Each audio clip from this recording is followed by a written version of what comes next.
by direct evidence or by circumstantial evidence or both. A fact is established by direct evidence when proved by documentary evidence or by witnesses who saw the act done or heard the words spoken. A fact is established by circumstantial evidence when it may be fairly and reasonably inferred from other facts proved. 12. You are the sole judges of the credibility or believability of each witness and the weight to be given to his or her testimony. In weighing the testimony of a witness, you should consider their relationship to the party, their interest in any, if any, in the outcome of the case, their demeanor or manner of testifying, their opportunity to observe or acquire knowledge concerning the facts about which they have testified, their candor, fairness, and intelligence, and the extent to which they have been supported or contradicted by other credible evidence. You may, in short, accept or reject the testimony of any witness in whole or in part. As I have said before, if you do not follow these instructions, you will be guilty of juror misconduct, and I might have to order a new trial and start this process over again. This would waste your time and the party's money, and it would require the taxpayers of this county to pay for another trial. If a juror breaks any of these rules, tell that person to stop and report it to me immediately. Cause of action number 1, defamation committed against Neil Heslin. You are instructed that defendants Alex Jones and Free Speech Systems, LLC committed defamation against Neil Heslin. You are further instructed that defendants Alex Jones and Free Speech Systems, LLC published statements that were false and defamatory concerning Neil Heslin on June 26, 2017 and July 20th, 2017. Publish means intentionally or negligently to communicate the matter to a person other than Neil Heslin who is capable of understanding its meaning. False means that a statement is not literally true or not substantially true. A statement is not substantially true if in the mind of the average person, the gist of the statement is more damaging to the person affected by it than a literally true statement would have been. Defamatory means an ordinary person would interpret the statement in a way that tends to injure a living person's reputation and thereby expose the person to public hatred, contempt or ridicule, or financial injury, or to impeach the person's honesty, integrity, virtue, or reputation. You are further instructed that defendants Alex Jones and Free Speech Systems, LLC knew or should have known in the exercise of ordinary care that the statements published on June 26, 2017 and July 20th, 2017 were false and had the potential to be defamatory. Ordinary care concerning the truth of the statement and its potential to be defamatory means that degree of care that would be used by a person of ordinary prudence under the same or similar circumstances. You are further instructed that at the time defendants Alex Jones and Free Speech Systems, LLC published the statements on June 26, 2017 and July 20th, 2017, defendants knew the statements were false as it related to Neil Heslin, or that defendants published the statements with a high degree of awareness that they were probably false, to an extent that defendants, in fact, had serious doubts as to the truth of the statements. Under Texas law, defendants are responsible for all damages proximately caused by their actions which were reasonably foreseeable, including damages, if any, caused by participating in this litigation. Question number 1. What sum of money, if paid now in cash, would fairly and reasonably compensate Neil Heslin for his damages, if any, that were proximately caused by defendants' defamatory publications on June 26, 2017 and July 20th, 2017? Proximate cause means a cause that was a substantial factor in bringing about an injury, and without which cause such injury would not have occurred. In order to be a proximate cause, the act or omission complained of must be such that a person using ordinary care would have foreseen that the injury or some similar injury might reasonably result therefrom. There may be more than one proximate cause of an injury. Mental anguish means the emotional pain, torment, and suffering experienced by Neil Heslin.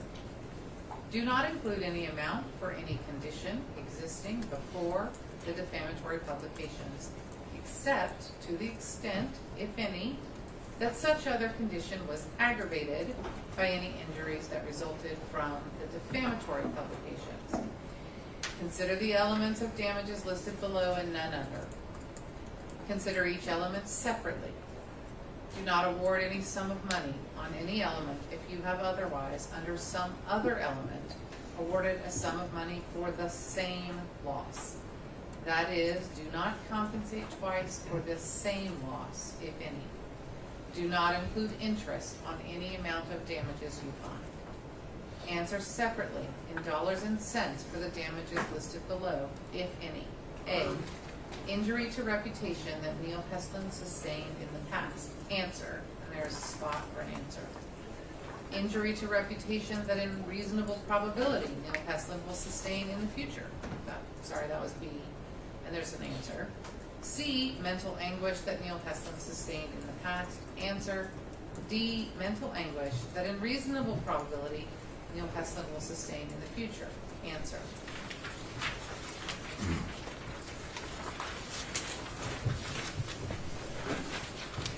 Cause of action number 2, intentional infliction of emotional distress committed against Neil Heslin and Scarlett Lewis. You are instructed that defendants Alex Jones and Free Speech Systems, LLC, committed intentional infliction of emotional distress against Neil Heslin and Scarlett Lewis in a continuing course of conduct from 2013 to 2018. Intentional infliction of emotional distress means the defendant acts intentionally or recklessly with extreme and outrageous conduct to cause the plaintiff emotional distress, and the emotional distress suffered by the plaintiff was severe. Extreme and outrageous conduct means the conduct has been so outrageous in character and so extreme in degree as to go beyond all possible bounds of decency and to be regarded as atrocious and utterly intolerable in a civilized community. Under Texas law, defendants are responsible for all damages proximately caused by their actions which were reasonably foreseeable, including damages, if any, caused by participating in this litigation. Question number 2. What sum of money, if paid now in cash, would fairly and reasonably compensate Neil Heslin for his damages, if any, that were proximately caused by defendant's intentional infliction of emotional distress from 2013 to 2018? Proximate cause means a cause that was a substantial factor in bringing about an injury, and without which cause such injury would not have occurred. In order to be a proximate cause, the act or omission complained of must be such that a person using ordinary care would have foreseen that the injury or some similar injury might reasonably result therefrom. There may be more than one proximate cause of an injury. Mental anguish means the emotional pain, torment, and suffering experienced by Neil Heslin.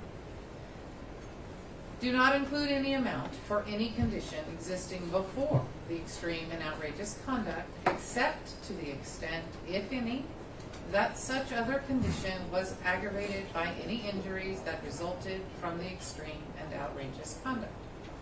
Consider the elements of damages listed below and none other. Consider each element separately. Do not award any sum of money on any element if you have otherwise, under some other element, awarded a sum of money for the same loss. That is, do not compensate twice for the same loss, if any. Do not include interest on any amount of damages you find. Answer separately and in dollars and cents for each person for the damages listed below, if any. A, mental anguish that Neil Heslin sustained in the past, and then answer, and there's a line. B, mental anguish that in reasonable probability Neil Heston will sustain in the future. And there's an answer. Question number 3. What sum of money, if paid now in cash, would fairly and reasonably compensate Scarlett Lewis for her damages, if any, were approximately caused by defendant's intentional infliction of emotional distress from 2013 to 2018? Proximate cause means a cause that was a substantial factor in bringing about an injury, and without which cause such injury would not have occurred. In order to be a proximate cause, the act or omission complained of must be such that a person using ordinary care would have foreseen that the injury, or some similar injury, might reasonably result therefrom. There may be more than one proximate cause of an injury. Mental anguish means the emotional pain, torment, and suffering experienced by Scarlett Lewis. Do not include any amount for any condition existing before the extreme and outrageous conduct, except to the extent, if any, that such other condition was aggravated by any injuries that resulted from the extreme and outrageous conduct. Consider the elements of damages listed below and none other. Consider each element separately. Do not award any sum of money on any element if you have otherwise, under some other element, awarded a sum of money for the same loss. That is, do not compensate twice for the same loss, if any. Do not include interest on any amount of damages you find. Answer separately in dollars and cents for each person for the damages listed below, if any. A, mental anguish that Scarlett Lewis sustained in the past. Answer. B, mental anguish that in reasonable probability Scarlett Lewis will sustain in the future. Answer. Presiding juror. When you go into the jury room to answer the questions, the first thing you will need to do is choose a presiding juror. The presiding juror has these duties. A, have the complete charge read aloud if it will be helpful to your deliberations. B, preside over your deliberations, meaning manage the discussions and see that you follow these instructions. C, give written questions or comments to the judicial executive assistant who will give them to the judge. D, write down the answers on which you agree. E, get the signatures for a verdict certificate. And F, notify the judicial executive assistant that you have reached a verdict. Do you understand the duties of the presiding juror? That's a question for my jury. Yes. Everyone has nodded or said yes. If you do not, please tell me. Instructions for signing the verdict certificate. 1, unless otherwise instructed, you may answer the questions on a vote of 10 jurors. The same 10 jurors must agree on every answer in the charge. This means you may not have one group of 10 jurors agree on one answer and a different group of 10 jurors agree on another answer. 2, if 10 jurors agree on every answer, those 10 jurors sign the verdict. If 11 jurors agree on every answer, those 11 jurors sign the verdict. If all 12 of you agree on every answer, you are unanimous, and only the presiding juror signs the verdict. 3, all jurors should deliberate on every question. You may end up with all 12 of you agreeing on some answers, while only 10 or 11 of you agree on other answers. But when you sign the verdict, only those 10 who agree on every answer will sign the verdict. And then you'll see the original copy has my signature. Verdict certificate, check 1. Our verdict is unanimous. All 12 of us have agreed to each and every answer. The presiding juror has signed the certificate for all 12 of us. And there's a line for the signature and the printed name of the presiding juror. Or, our verdict is not unanimous. 11 of us have agreed to each and every answer and have signed the certificate below. Or our verdict is not unanimous. 10 of us have agreed to each and every answer and have signed the certificate below. And then you will see there are 11 lines for signatures and printed names.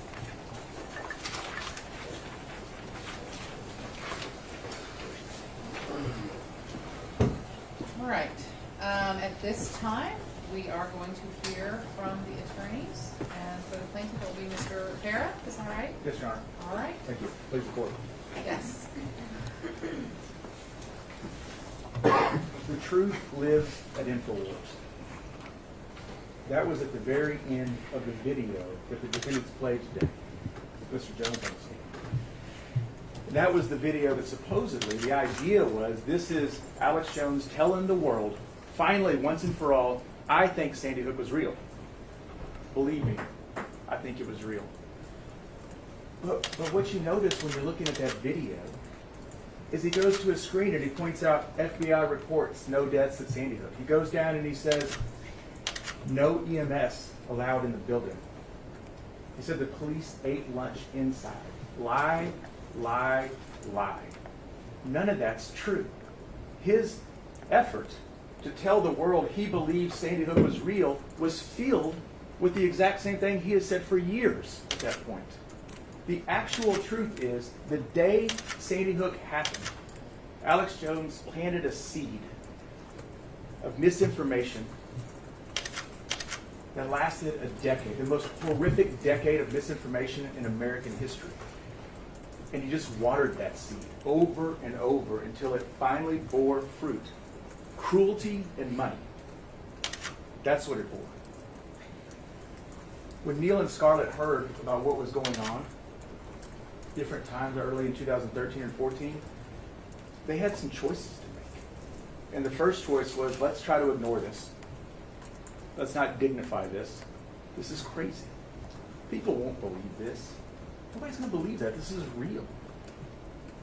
Nobody's seen this type of level of misinformation before, ever. They don't believe it could be happening to them. So they try to ignore it for years, and it doesn't work. 2017, we know that Neil went on the Megyn Kelly show. He was invited, and he said, I don't think I really want to, and he decided, if I can appeal to Alex Jones' humanity, he's a father. He'll stop. That's what kind of people. Neil doesn't go on the show and say, stop it, Alex, that's a lie. Stop your misinformation. He appeals to his heart and says, I hope you have a happy Father's Day with your kids. You're lucky, you're blessed. I don't have mine. That was his way of saying, that's a lie, and stop it.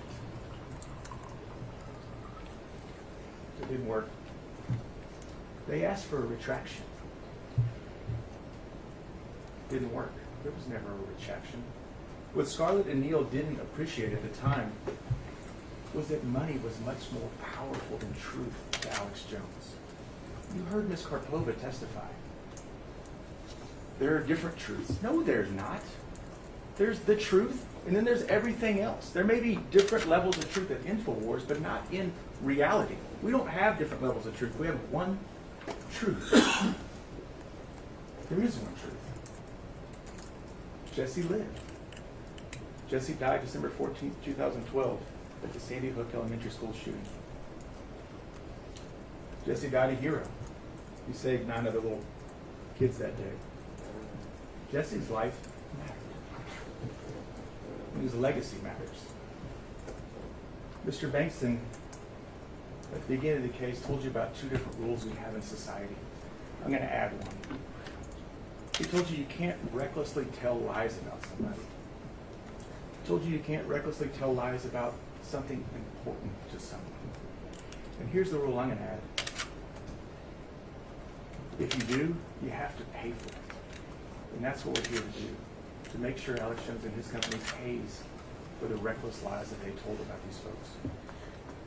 So why do we have these rules? Because speech is free, but you have to pay for your lies. That's what Mr. Bankston said in opening. You have to pay for the harm that they caused. If I go walk into a pottery barn and start smashing vases, nobody looks at me and says, well, just say you're sorry and go about your way. You have to pay for that loss. You have to be held accountable. Remember what Scarlett said just yesterday when she was talking about forgiveness. And she said, look, rape victims can forgive the assailant. But that doesn't mean that person isn't held accountable for what they did. They go to prison. This is obviously a civil case, but this is still your opportunity to hold Alex Jones accountable for the harm he did to Scarlett, for the harm he did to Neil. So if we follow the rules, this is how it works. This is from Fred Zip. And you follow the rules, you check your sources. You do something to make sure the information that you're about to tell the world is accurate. If you're making accusations about people, there has to be solid evidence that that is true. And here's the thing, if you're wrong in it, people are wrong. This isn't the first defamation case that's ever been brought in front of a jury, right? People get it wrong, and you make a retraction. You minimize the harm. You minimize the damage. You don't keep doing it year and year and year over and over and over again. That's chaos. We know the rules are broken. We know from, this is Ms. Paz, she testified via deposition. Ms. Karpova sat up on the stand and she was a corporate representative for free speech. Ms. Paz testified at deposition, she was also a corporate representative. And I know that may not mean a lot to you, but what it's saying is this is the company speaking because companies can't speak. So this is free speech systems speaking. And what did she say? I don't think this is the question. I don't think we need to split a lot of hairs about what was fake, what fake is or is not. And would you agree with me that the reason that we don't need to do that is because many, many times people on InfoWars, including Mr. Jones, has unequivocally said that Sandy Hook is completely false, totally synthetic, manufactured. You agree with that? She said, I agree. Those are direct quotes of Mr. Jones' opinions, yes. We know we broke the rules. We know it from the jury charge that was just read. You were instructed that there was defamation against Neil Heslin and that there was intentional infliction of emotional distress against both Neil and Scar. And in case you're wondering why defamation with Neil, it's because he was singled out by name. Rob Jacobson, you remember him? He was a reporter who left. He testified, I heard InfoWars making accusations based on extremely narrow cross-sections of information. Then I did my best to make the writers and the staff aware that what they were doing was speculation based on not enough information. It bothered me. That bothered me that I felt they had no concept of journalistic ethics. That's what he's telling the folks at InfoWars. And if you think for a second that he misremembered what he said, Adon Salazar confirmed it. He testified in deposition. He was asked, did Mr. Jacobson ever advise you of his concerns about relying on Mr. Haldig as a source for reporting that Sandy Hook was a scripted event? He says, Mr. Jacobson, I think, did raise concerns, but I didn't really regard them because Mr. Jacobson had some wild theories about a lot of things. So they ignored him. What did Mr. Salazar actually want to do? He wanted to make bumper stickers and T-shirts that said, Haldig was right.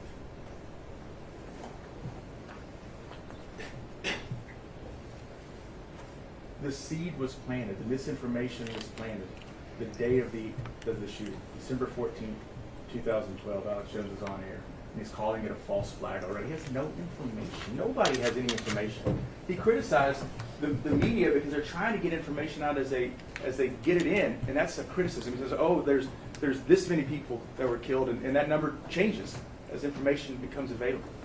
He says that's the conspiracy. That's the thing that we should be worried about, not that he goes on instantly and says this is a false flag, that maybe it's CIA or FBI agents that killed these children, or maybe they didn't die at all. That's not what we have to worry about. We have to worry about the media, the CNN folks, who changed the number of deaths. The videos are in evidence. I'm going to go through a few. I'm not going to actually play the videos, but I'm going to go through just some of the things he said. 2013, an inside job. That's inside his government. He thinks the CIA maybe. And one thing that has struck me this whole trial is this idea that there was a time Alex Jones thought the government killed the children. Then there was a time he thought it was a complete hoax and it never happened. And then there was a time he thought the government killed the children. He just said on the stand today that maybe the FBI killed those children. How is that any less painful to these people? How is it any less painful to hear you're a crisis actor and this never happened, or You actually did have a child, but by the way, the government killed him for some political gain. That's not less painful to them. That's not an excuse. 2014, total hoax. Photos of kids still alive, they said died. 2015, synthetic, completely fake with actors. This is Exhibit 31. It's been talked about a lot. You'll be able to look at the dates and the titles. Most of the videos are in evidence also. But if we just start looking, I'm not going to show them all, just picking a few. 2012, this is the day of the accident. Connecticut school massacre looks like false flag, says witnesses. The next year early, why people think Sandy Hook is a hoax. A month later, children of Sandy Hook to perform at Super Bowl. A couple months later, crisis actors used at Sandy Hook, special report. Crisis actors used at Sandy Hook. This idea, as if it is a defense at all, that he didn't start believing that it was a complete hoax until 2014 or 15. In 2013, he says crisis actors used at Sandy Hook. 2014, revealed Sandy Hook truth exposed.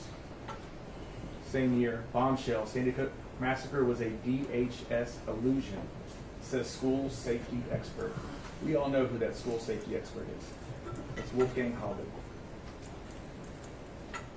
September 2014, Sandy Hook deaths missing from FBI report. Because he looked at table 8, not table 9.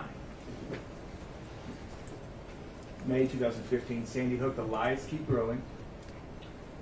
July 2015, government is manufacturing crisis. And that takes us to Owen Schroyer. His June 25th, 2017 telecast show, hit piece, Defamation.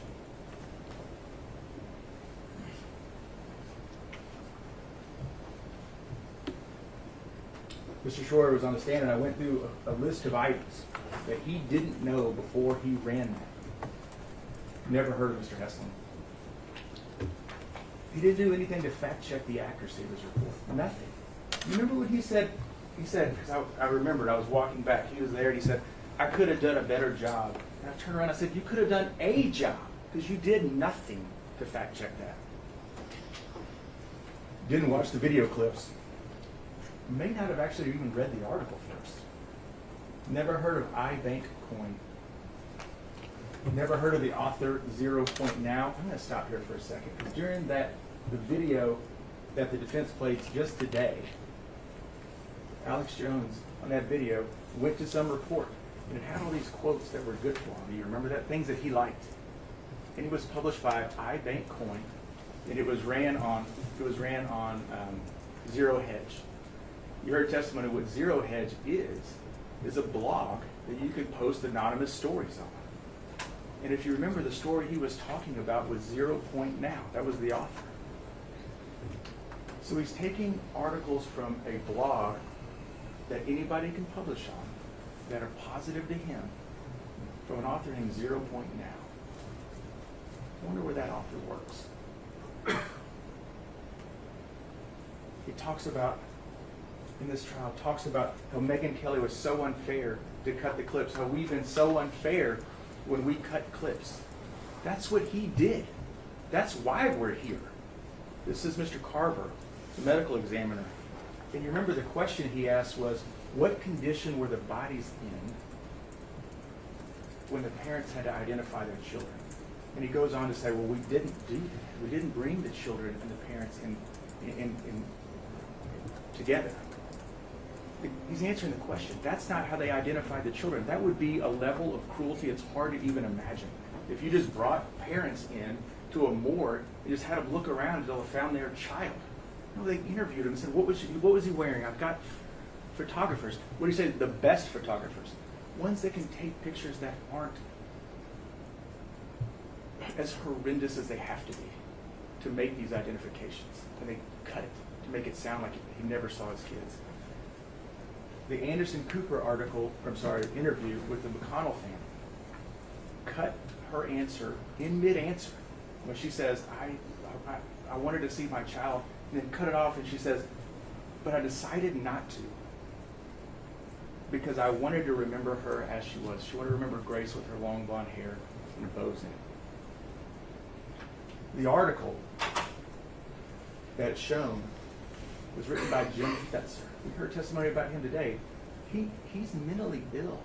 You know, we throw these terms around like crazy or whatever, and it's unfortunate.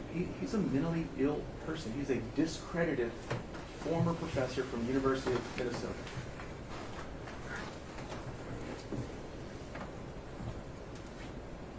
Ms. Paz testified about him. Said prior to this June 26, 2017, prior to the video of June 26, 2017 that discusses information from Mr. Fetzer, the company had in its possession an extremely large volume of emails from Ms. Fetzer, which clearly revealed to any rational person that Mr. Fetzer is not mentally balanced. Correct? She says, are you asking whether they're in our possession or whether, yes, they're in our possession. They're on our email server. They knew before that he is not mentally well. That's why they never had him on the show. We have an email from Paul Watson. This is a year and a half before that article was aired, the story was aired. And he said, this Sandy Hook stuff is killing us. It's promoted by the most batshit crazy people like Rentz and Fetzer, who all hate us anyway. It makes us look bad. There is no doubt they knew he was crazy. So they took a man who they thought was mentally ill, wrote an article, published it by an anonymous author on a blog, and ran with it. And this idea that they're just republishing that, you saw the video multiple times. Ian Schroyer is not just republishing it. He says, that's not something you would forget, holding your dead child.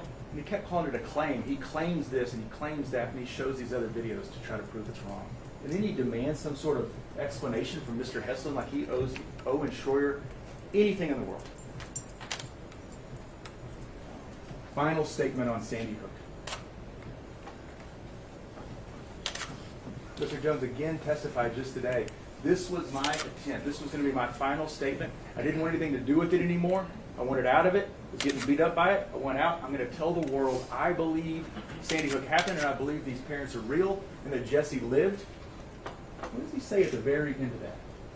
I'm a parent, and my heart goes out to all parents that have lost children in these tragic events. And so, if children were lost in Sandy Hook, my heart goes out to each and every one of those parents and the people that say they're parents that I see on the news. The only problem is I've watched a lot of soap operas, and I've seen actors before. And I know when I'm watching a movie, I know when I'm watching something real. Let's look at Sandy Hook. I know when I'm watching a movie, and I know when I'm watching something real. Let's look into Sandy Hook. That was his way of conveying what he testified today, that it probably did happen. They couldn't even testify today. So this is my way of saying it probably happened. That's not saying it happened. That's saying it didn't happen. That's saying that they're actors. It's saying exactly what he said the years before it.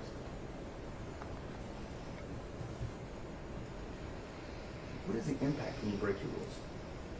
Because, you know, Mr. Bankston talked in opening, I think he's right. There's nothing that's ever happened like this before.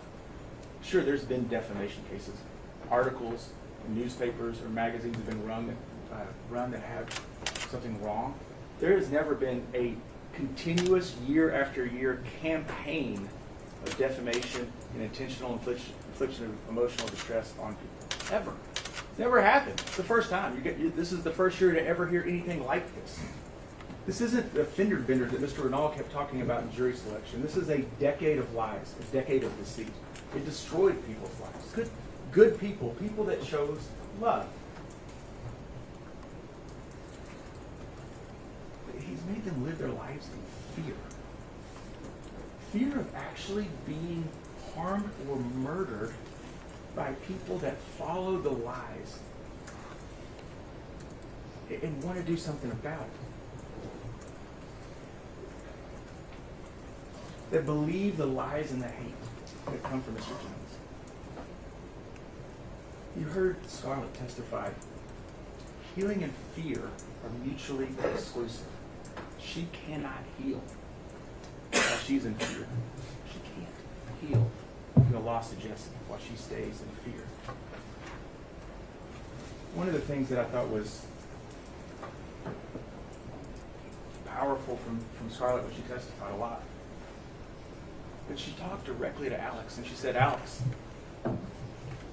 every day in my life has been a little bit worse because you're here. Every day in her life, a little bit worse for what he's done. You heard from our expert, Becca Lewis, on misinformation, and she told you that misinformation spreads 6 times faster than truth. 6 times faster. So these lies are spreading across the country at an insane rate. People are taking action. They're confronting them all the time. Neil was asked by Mr. Renal, he was asked, well, how often are you getting harassed? And he said, sometimes, not for a month or two. Sometimes a dozen times in a week. The thing that caught my ear was sometimes he can go 2 whole months without being harassed. It's been 9.5 years.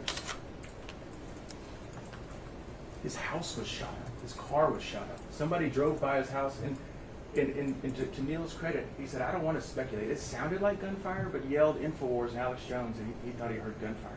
They harassed him online. There's death threats. We heard the death threat from Mr. Posner. That lady went to prison. This idea that they can't say it's all from Alex Jones. She went to prison and was not allowed to get on InfoWars.com as part of her punishment. It's all from Alex Jones. Becca Lewis talked about that. His reach is so much greater than anybody else's. There's nothing else out there close in the misinformation. Each time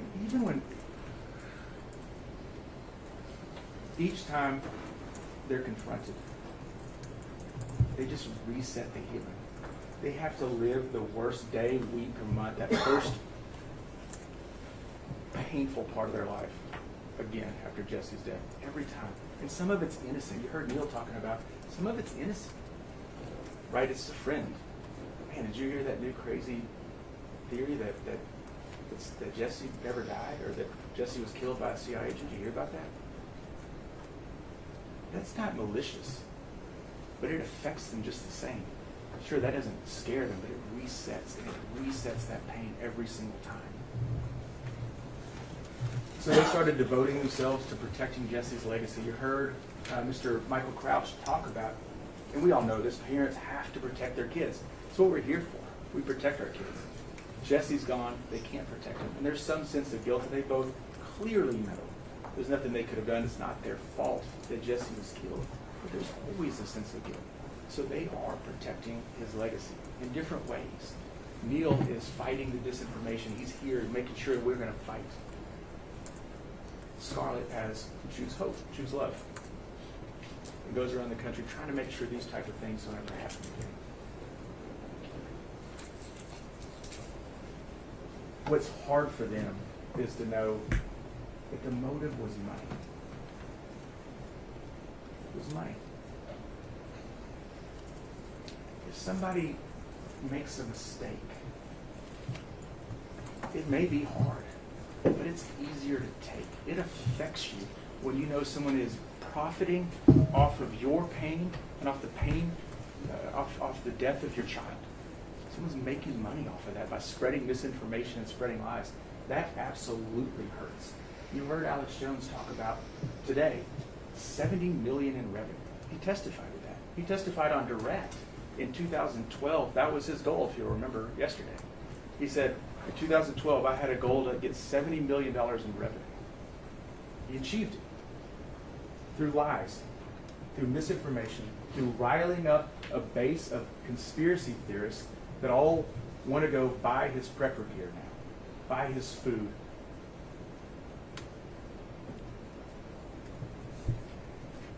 Alex Jones doesn't find value, or doesn't value Neil and Scarlett's pain. He finds value in their pain. He sees value in that pain.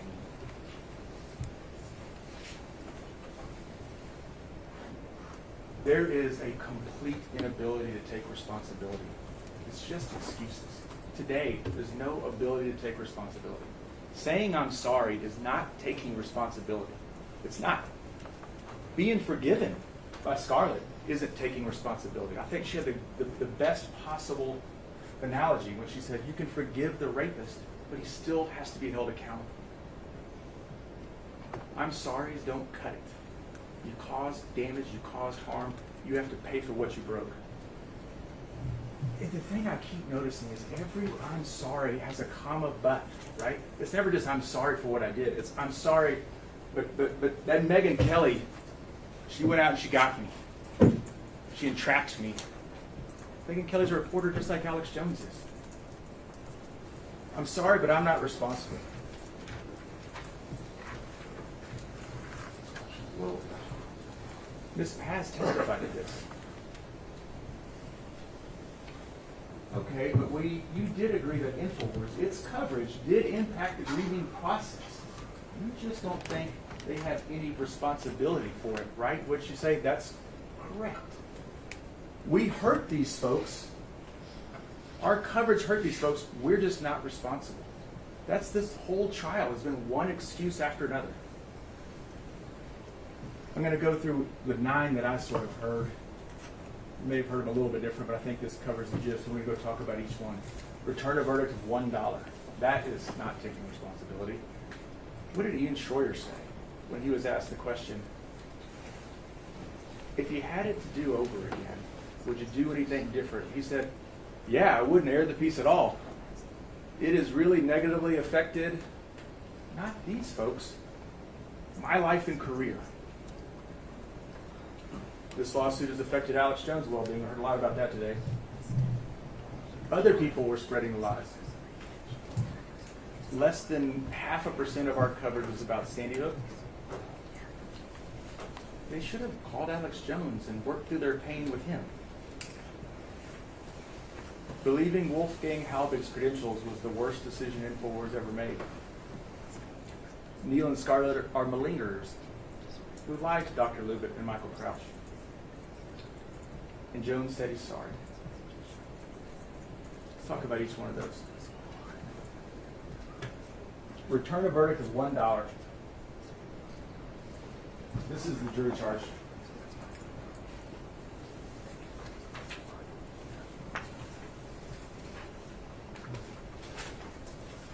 And you've been instructed that Alex Jones and Free Speech Systems committed intentional infliction of emotional distress against Neil Heslin and Scarlett Lewis. And in that definition of intentional infliction of emotional distress, just so when you get there you'll know, the emotional distress suffered by plaintiff was severe. You were instructed their emotional distress is severe. The conduct has gone beyond all possible bounds of decency and to be regarded as atrocious and utterly intolerable in a civilized community. Utterly intolerable for what we're doing in our community, our civilization. We can't do that. The idea of returning a verdict of $1 is offensive. Scarlett said every day he's made my life worse since shortly after Jesse died. Schroyer says, when asked the question, if you had it to do over, what would you do, make any changes? He said, no, I wouldn't air the piece because it has negatively affected my life and career. He's in the same job making $130,000 a year. Doesn't sound too negative.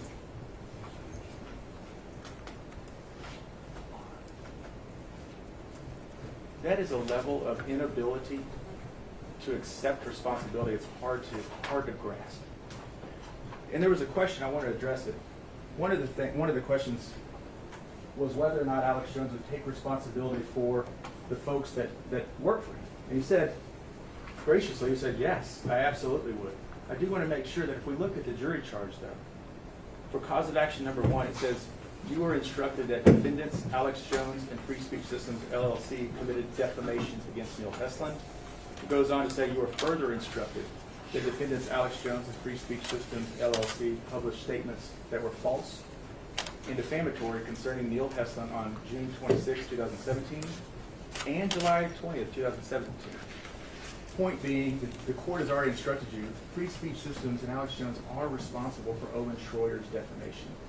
There's 2 dates also, because Alex Jones republished that on July 20th, 2017.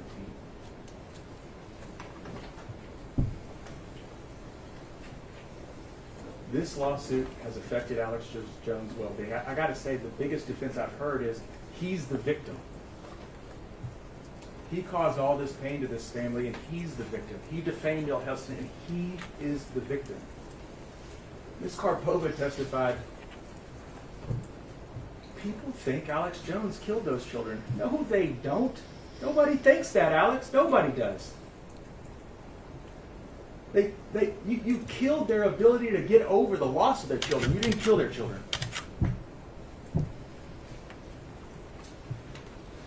He's the victim. What did he say when he was asked by Mr. Rebuttal about being deplatformed? I wrote it down, so I don't want to get it wrong.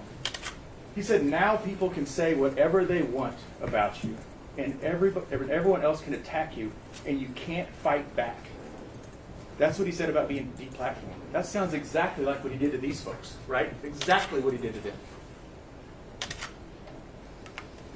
They didn't have an ability to fight back. This is their fighting back.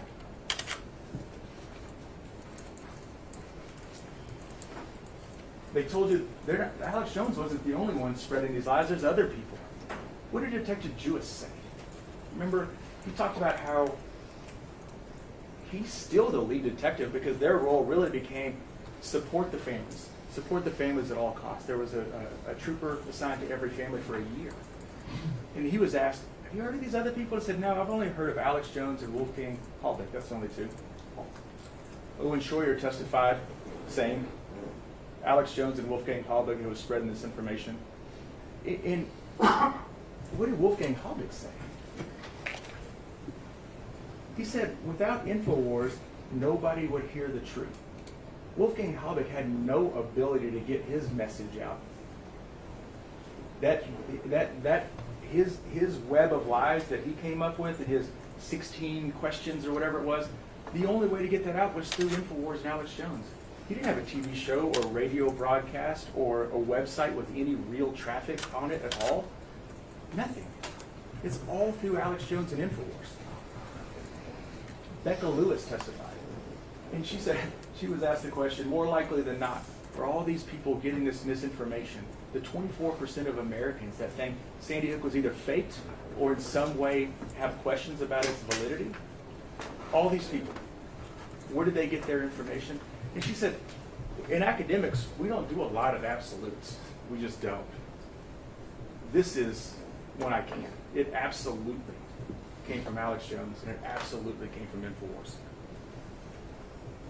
Less than 5% of our coverage was about Sandy Hook. I think the question that the juror asked, just because you commit crimes seldomly, does that mean you shouldn't be held responsible? Absolutely not. That's crazy. Of course you're held responsible whenever you break the law, whenever you defame somebody. You don't have to defame them 20 times, just once. But that's not what happened in this case.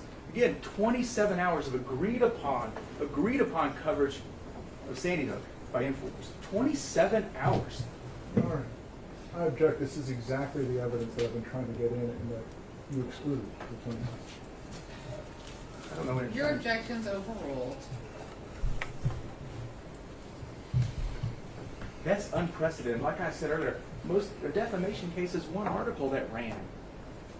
27 hours of coverage over years. Doesn't help that it's hidden between 99.5% of other libelous and slanders and lies and misinformation. It doesn't matter that it's hidden in there. It matters what it did to these people, who heard it, and how they reacted, and how they came after them and attacked them. That's what matters. They should have worked through their pain with Alex Jones. Neil Heslin called him a psychopath on the stand. Why would he call Alex Jones and want to sit down and work through their pain with Alex Jones? Literally the last person in the world that this family would want to sit down with and work through their pain. believing Wolfgang Halbig's credentials was the worst decision InfoWars ever made. That's what Ms. Karpova testified to. The word credentials I find sort of funny.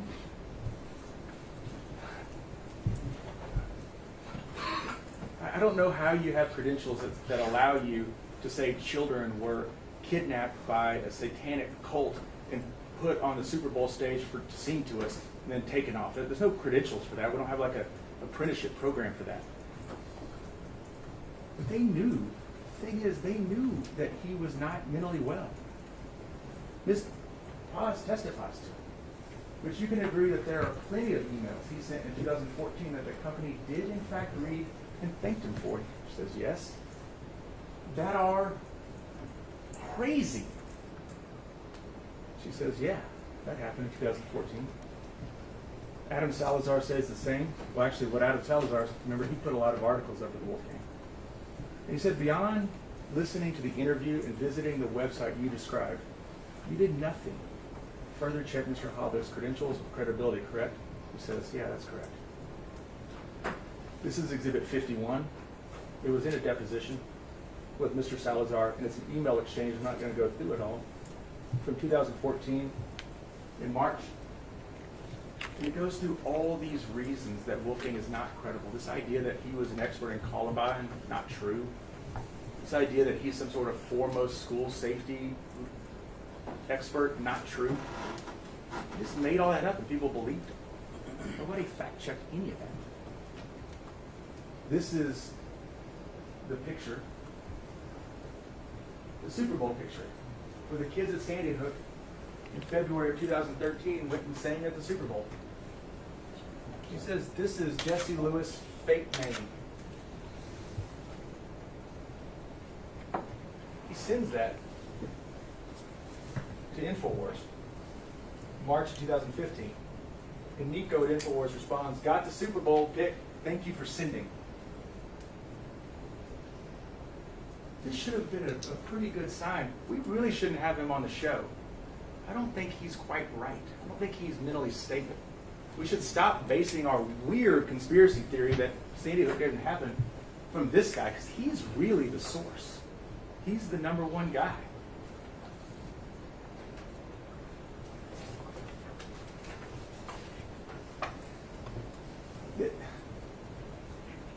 This is why it's intentional infliction of emotional distress.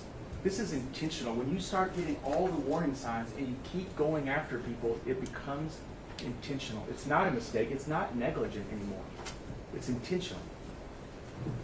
Neil and Scarlett are malingerers who lied to Lubbock and Mr. Crouch.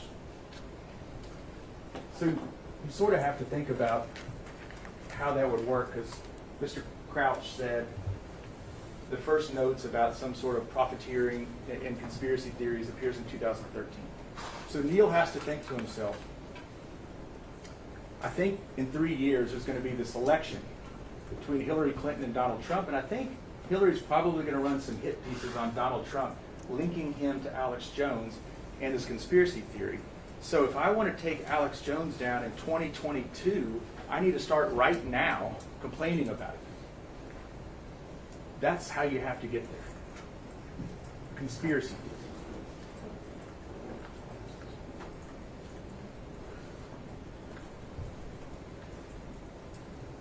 He said he's sorry. Jones said he's sorry.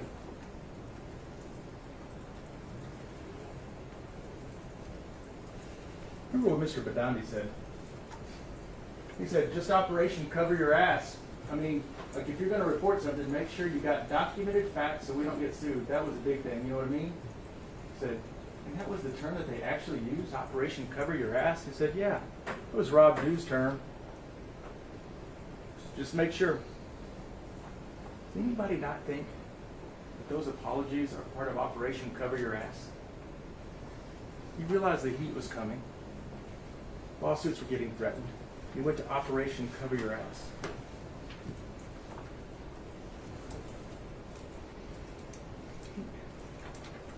He just testified today that maybe the FBI killed those kids too.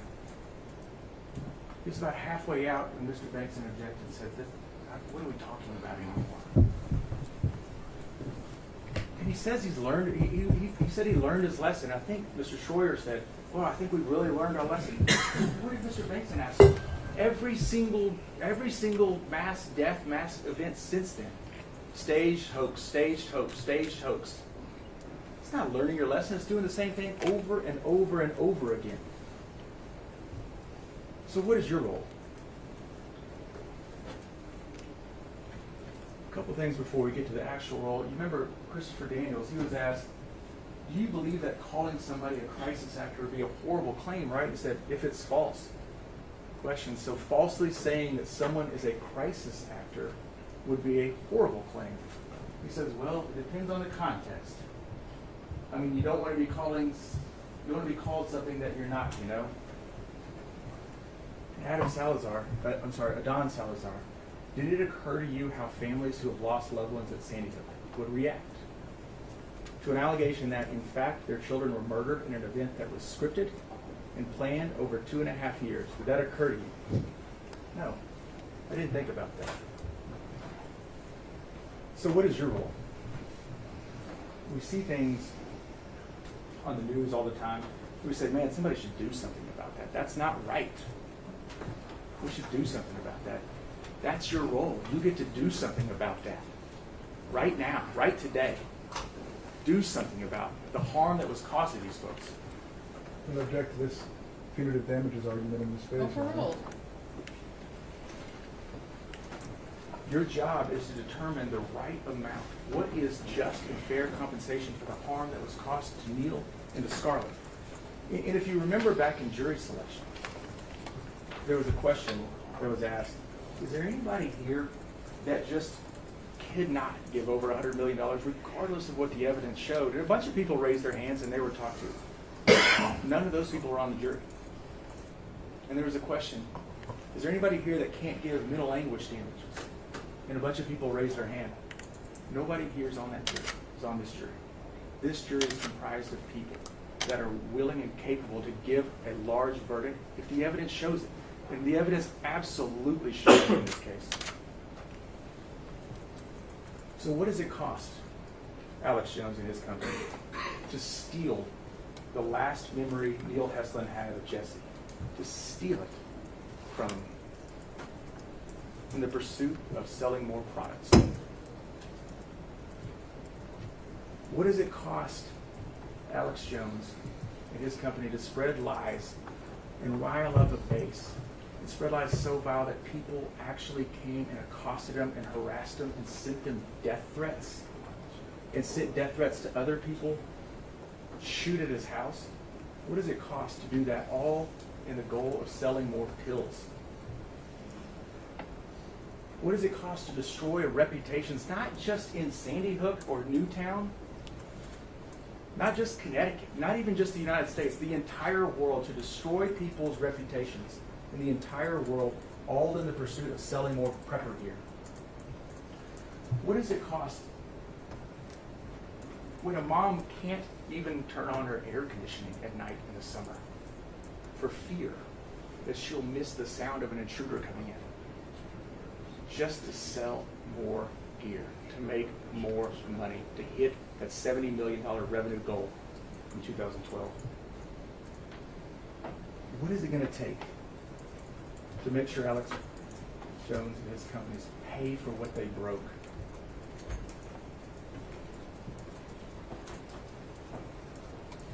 You remember Mr. Crouch? When he was on the stand, that this is a psychotherapist, and Mr. Renal asked him a question about buckets. How do you differentiate the pain that these folks felt for the loss of Jesse, which is real? And Dr. Lupit and Mr. Crouch both testified you never really get over the loss of a child. It's not the normal course of life. It's different. We can't really get over this. We can get better, and we get functional, and we start enjoying life, and we start remembering the good things. And they were there. They were starting to remember the good things. But the question was, how do you separate those buckets? And Mr. Crouch said, that's easy. This is a whole separate and distinct injury. And each one of those buckets has mental anguish and it has grief. And the one that Alex Jones caused him is full. That's what he said. And Dr. Lupin talked about that too. Allostatic, I'm not even going to try, but the idea that you're out of emotions. You're all done. You're flat. They talked about seeing the different interviews from Neil from 2012, 2017, and one recent one, and he's flat.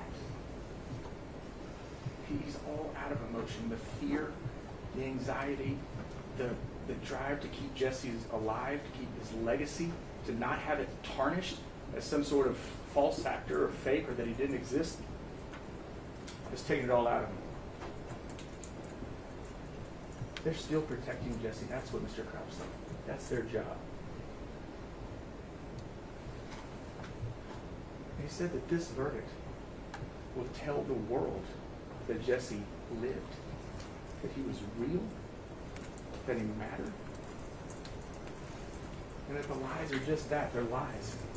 So what does it take to fix what he broke? That number, 24%. That's 75 million adult Americans believe that Sandy Hook was staged, faked, or at least have some doubt as to whether or not it's real.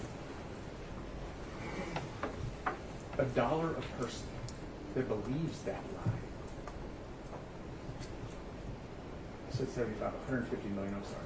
150 million Americans. $1 a person for everybody who believes that lie is the fair, it's the reasonable, it's the just amount. The weight of that many people. Every time, it doesn't matter where they go. They want to go on vacation to Miami or wherever they may be. 1 out of 4 people walk by, they don't know if they think that person is somebody who thinks Sandy Hook was hoaxed, was a complete hoax. And of those, they don't know, are any of them going to recognize them? And of those, are any of them dangerous? That's not a way to live your life. That's why they retreated. They don't have friends. They don't go do things anymore.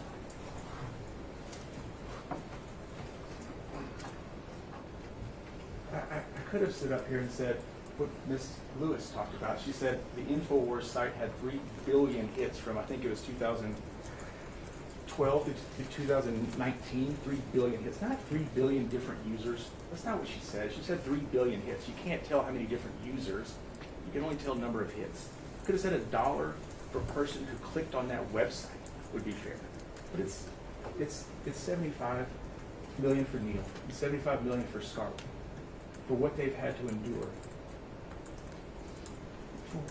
For every day of your life being a little bit worse because somebody else exists and somebody else keeps spreading lies about you, intentionally, recklessly, maliciously. One of the things you may have noticed when you're reading through the jury charge is that Neil has the claim for defamation that Scarlett doesn't. So he's got more places to be compensated. He's got loss of reputational damages and mental anguish specific for that.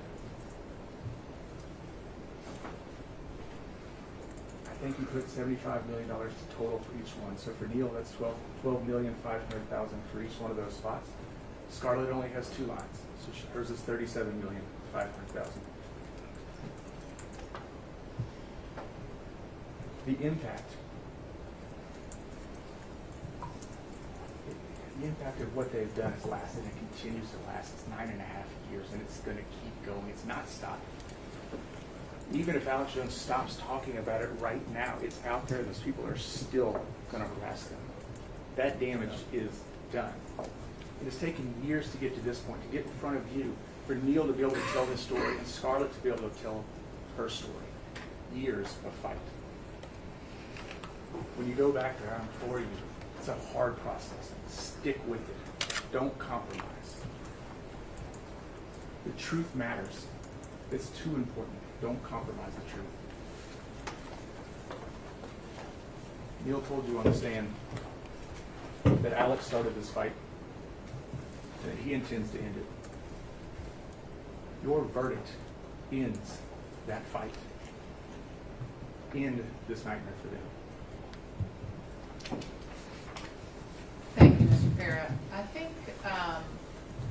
I think we should take a short break, and then we'll come back. So let's take a 15-minute break. So let's come back at 3:10. So remember, you're still not released to have any conversation yet. You can go ahead and head on. All rise.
All right, you may be seated.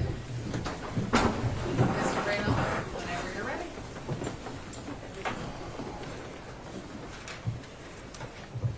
Ladies and gentlemen of the jury, it's an honor to be standing here in front of you again about a week and a half after we first began this trial. These last few days have gone by in a blur for me, and I'm sure they've gone by in a blur for you as well. You have a very, very important decision to make, and I don't envy you that. I don't envy you that. It's going to be hard. And I think the best way that I can help you to make that decision is by superimposing the facts and the law as they were from the court's instructions and from the actual evidence that we heard from the witness stand and that we got in the form of videos and in the form of documents.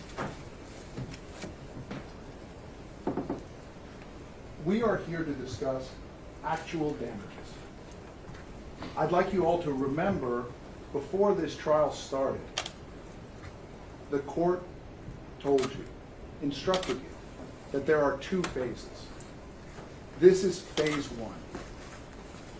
Now is the time to decide actual damages, actual compensation. I understand that there may be some of you who believe that Mr. Jones needs to be punished for what he did.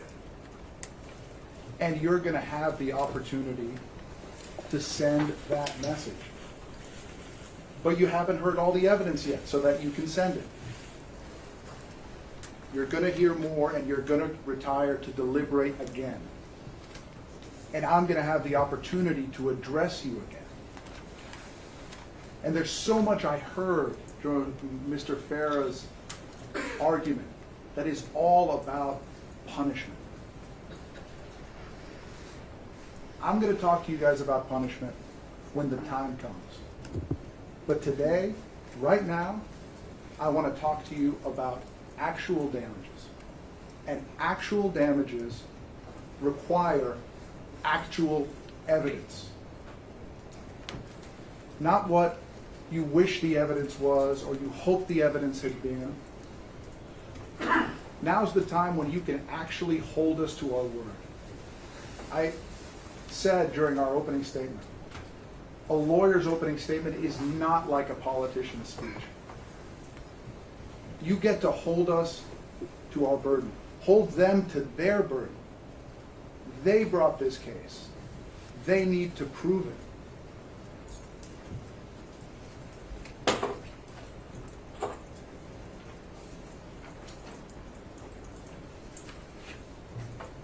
On the bottom of every slide you're going to see today is the question in yellow. Where is the evidence? Over the next few minutes, I want to talk about 5 different things. I want to review the facts as we learned them from the witness stand through the documents and through the videos.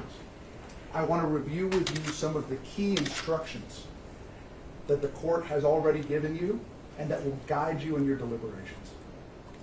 And then I want to review the evidence specifically as it relates to whether Alex Jones caused Neil Heslin and Scarlett Lewis to be harassed. Whether Alex Jones caused Neil Heslin and Scarlett Lewis to suffer mental anguish. Whether Alex Jones caused damage to their reputation. And I prepared this PowerPoint based on the opening statement. It seems to be a bit of a moving target. We had been at 75 million, now we're at 150 million. There was some suggestion that maybe we should be at 3 billion. So I'm going to have something to say to you all about that. And finally, I want to talk to you about the verdict form, the numbers that we think are appropriate in this case, and what your verdict should be and why.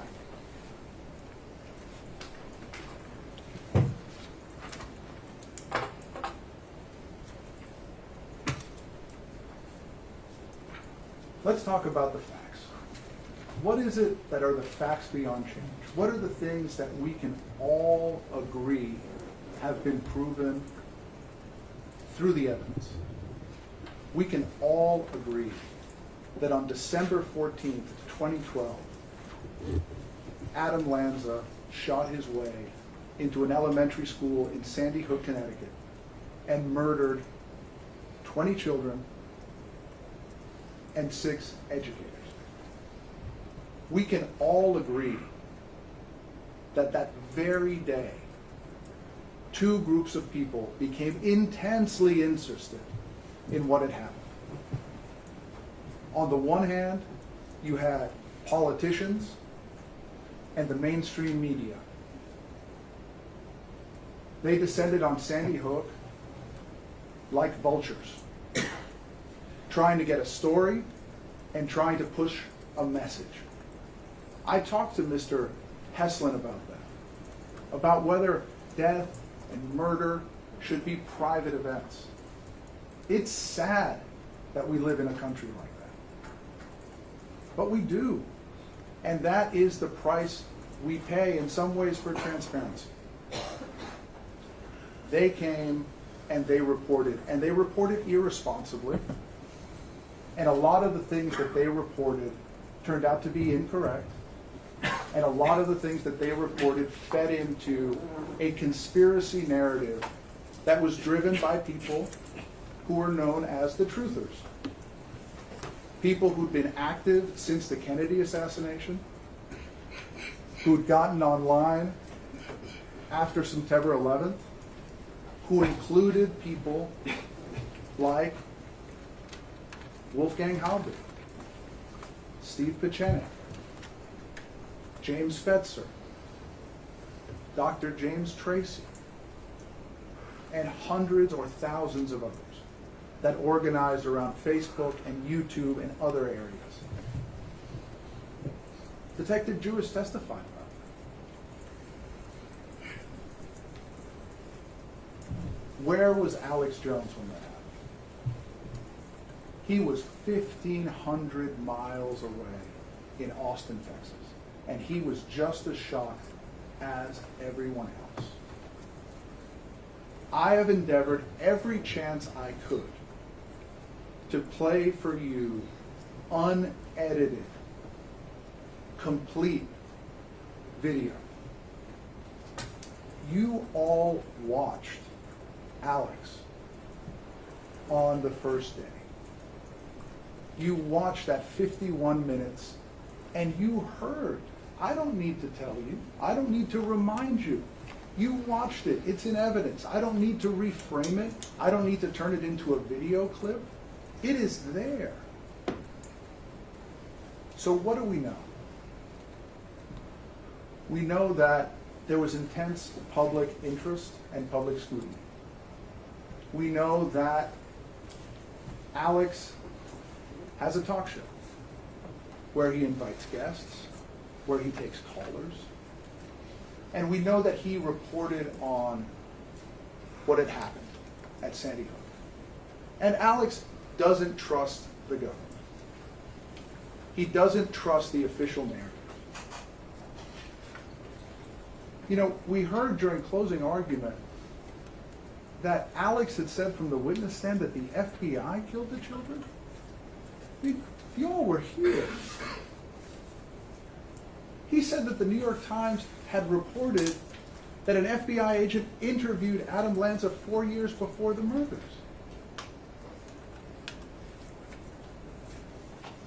We're here about facts that come from the witness stand, not what people wish they had said. So Alex ran with a story,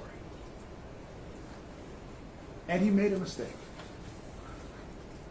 He trusted the wrong people. He was going through a difficult time in his life, and he ran with a story that ended up being false. The court has instructed you as to that. At the time, Steve Pachenik was somebody that he trusted. And Wolfgang Halbig, as far as he was concerned, seemed credentialed. He made a terrible mistake. Okay? But what happens next?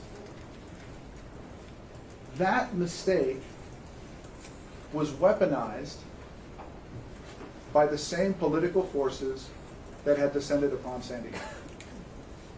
And it was magnified and amplified throughout the 2016 election.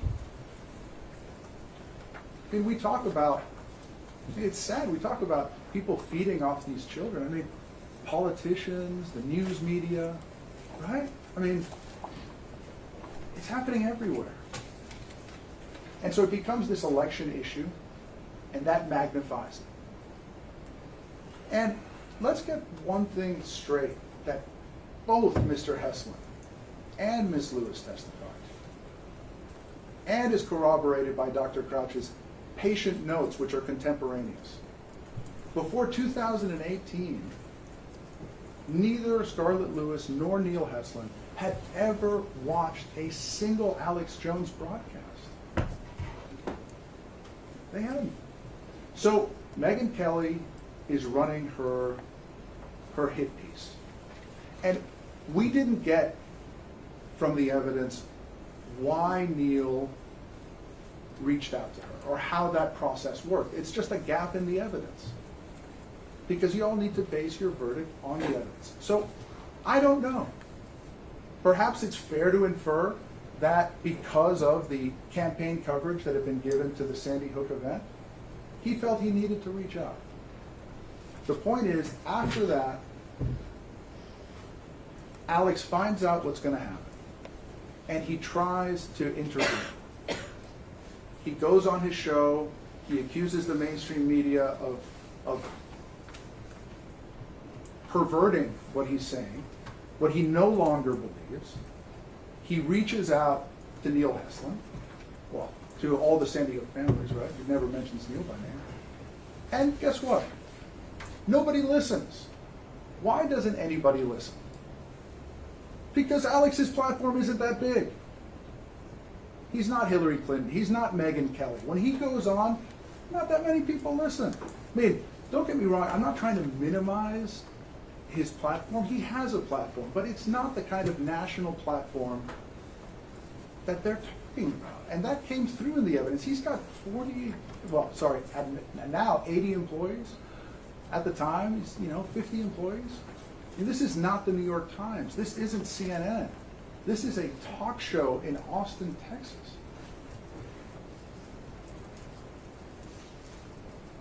So Neil goes on the show, and Owen Schroyer, a young reporter, runs this zero edge piece. And the court has found that that piece was defamatory. What did we learn from the witness stand? Neither Neil nor Scarlett knew about it. They had no idea about Owen Schroyer's report until almost a year later. And I put it to you that it is fair to infer from the evidence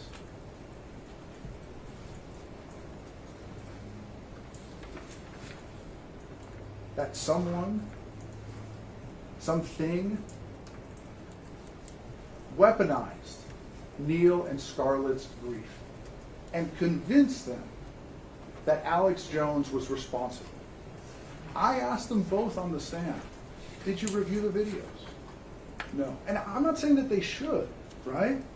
But I asked them, how did you come to this conclusion that Alex Jones is the root of all that is wrong with your life? And the only answer they had is that that's what I've heard. That's what I'm convinced of.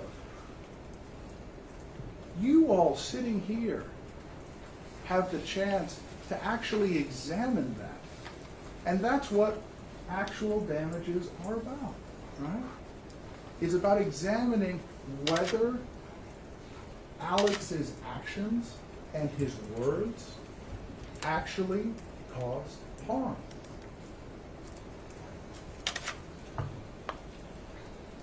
The most important evidence in the case are the videos, right? The complete, unedited videos. They are a contemporaneous record of everything that Alex said.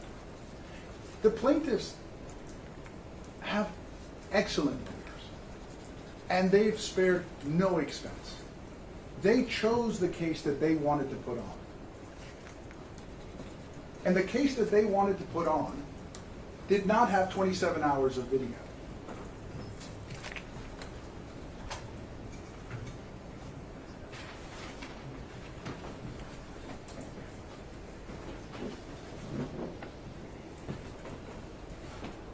I changed this because it changed during their closing. I did have a nice PowerPoint. I have received some criticism from my flip charts. I hope everybody can see them. Between 2012 and 2018, in evidence, we have 18 hours and 43 minutes of video. What did we get from the witness stand in terms of how much time InfoWars is broadcasting? Alex Jones testified, and so did Daria Karpova, that during the early years it was 7 hours a day, and that went up to 10 hours per day in 2017.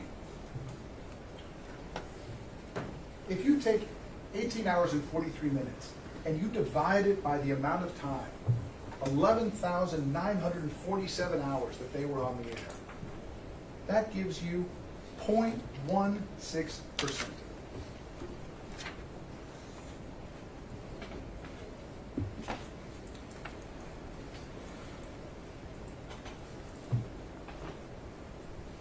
I propose to you, we've spent more time talking about Sandy Hook during this trial than Alex Jones or his organization spent in 6 years talking about it. And they want to tell you that that drove people insane? Your Honor, I have to object. For the same reason, we don't know what all the videos are. We've established that. In evidence. In evidence, Your Honor. That's all, but not, we don't know in the world. We don't. Your Honor, I object to the commentary on the evidence. Your job and your instruction from the court is to base your verdict on the evidence that has been admitted and the testimony that we've received. They chose what case to bring. We don't want to be here at all. They have the burden. 0.16%.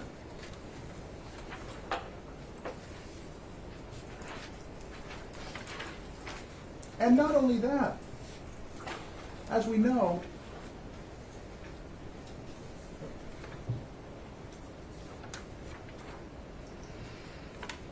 Mr. Heslin and Ms. Lewis, I'm sorry I called them Neil and Scarlett earlier. That might have not been respectful of me, and I apologize for it. Mr. Heslin and Ms. Lewis did not see any of those video broadcasts.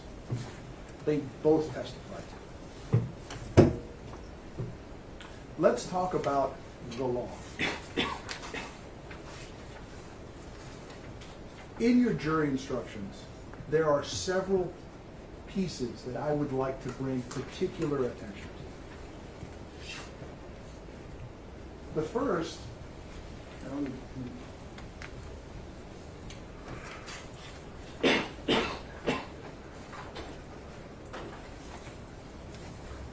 this was something we talked about during board honor.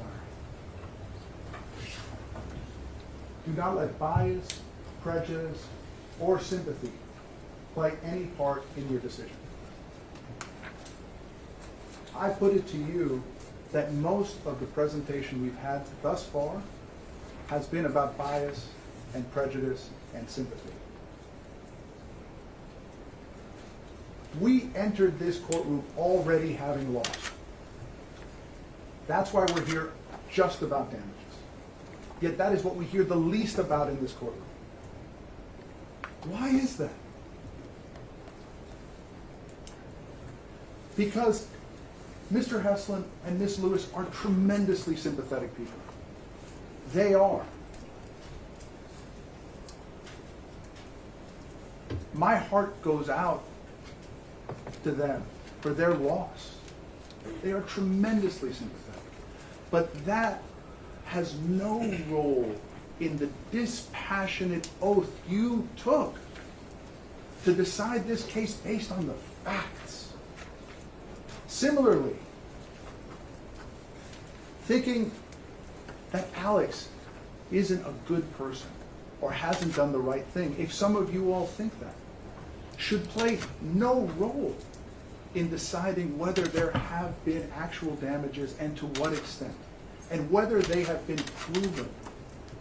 Because now we can talk about what's been proven.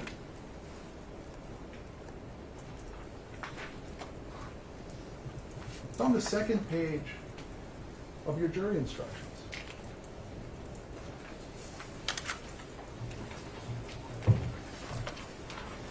Subpoint 2.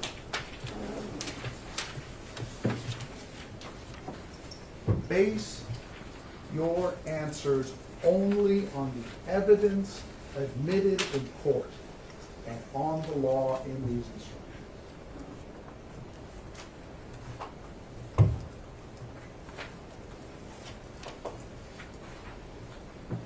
Truth may be an amorphous concept outside this room. But in this room, truth comes from evidence, actual evidence that's been admitted.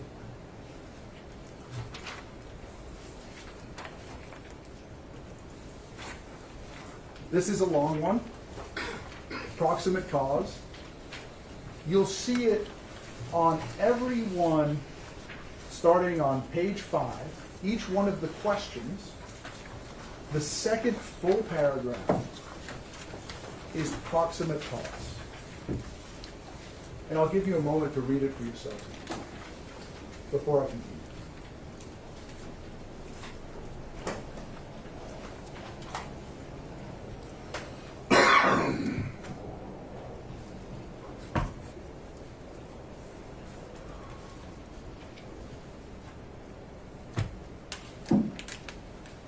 There are two aspects of proximate cause that I want to bring particular attention to. One, proximate cause means a cause that was a substantial factor in bringing about the injury. A substantial factor. 18 hours and 43 minutes over 6 years. Reasonable foreseeability. The act or omission complained of must be such that a person using ordinary care would have foreseen that the injury or some similar injury might reasonably result therefrom. Ask yourself, how reasonable is it for a talk show host in Austin, Texas, to believe that 18 hours and 43 minutes of coverage that we have in evidence would cause people to harass Neil Heslin and Scarlett Williams?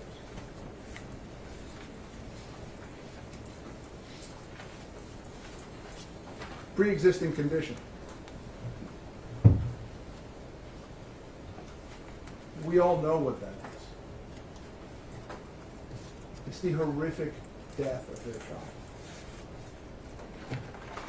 I can't imagine the pain and suffering and anguish that comes from it. Dr. Crouch testified that it's not something you ever get over. I think he's absolutely right.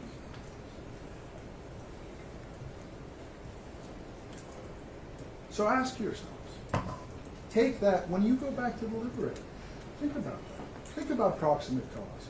Think about pre-existing conditions. And follow the evidence as you heard it from the witness stand and as it came in through the videos.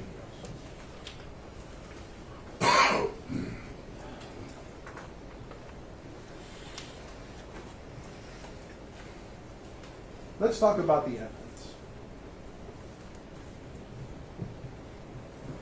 You know,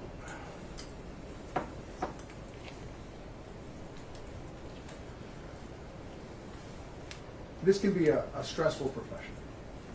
And I have a hobby. I shoot a bow and arrow. It helps me to just concentrate on one thing and clear my mind of everything else. Now, I go to a range to do that. If I went to my range and shot for a couple of hours, and then sometime later, the owner of the range came to me and said, hey, there's been some damage to the range, and we think you did it. I'd say, well, how do you know? They say, no. We think you did it because you shot a lot of arrows. And I'd say, well, did you look at the arrow? Did you examine it? Well, no. And I say, okay, well, was anybody else out there shooting at the same time? I say, no, we don't care. You were out there. And then finally I said, well, you haven't looked at the arrows. You haven't looked at if anybody else was out there. And the answer is, well, someone told us you did. You say, who? Who told you this? Well, I don't know. Right? That's kind of like the evidence we got in this case. Did Alex Jones make these statements? Yes, he did. And he genuinely apologized on the witness stand repeatedly. He said that they fell short. And I heard your questions to him. Are you going to change things? Have you changed things? What are you going to do so that this doesn't happen again? And he answered those questions truthfully. And his employees answered those questions truthfully as well.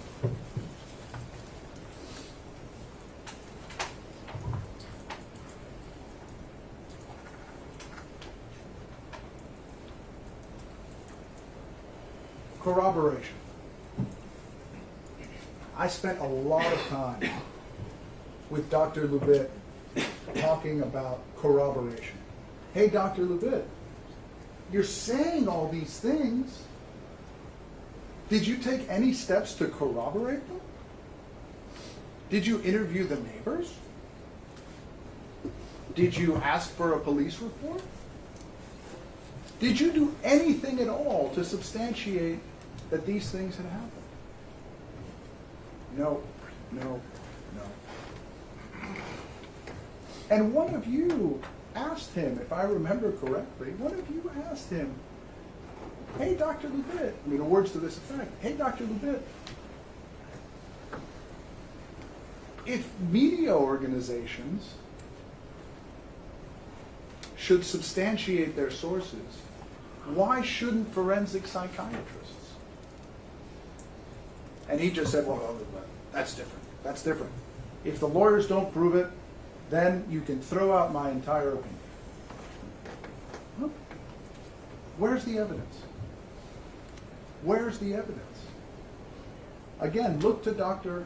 Crouch. First mention of Alex Jones 2018. And he said he had nothing before that. I put to you, use your recollection, Dr. Crouch was handed an affidavit and asked to testify. His notes, his contemporaneous interviews, did not reflect this pattern of harassment that has been discussed. Again, where is the evidence? Also, go back to the number of hours.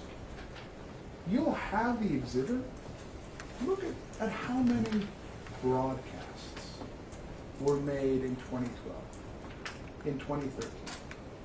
Scarlett Lewis testified that when she was at the wake for her son,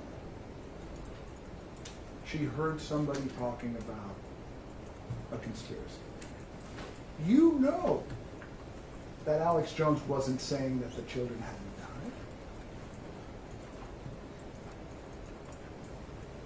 Wolfgang Halbig, he actually is the only person we can say definitively ever did anything to Scarlett Lewis and Neil Hess. We've got 2 emails from him. Bear in mind, this is a man who supposedly sent thousands of emails.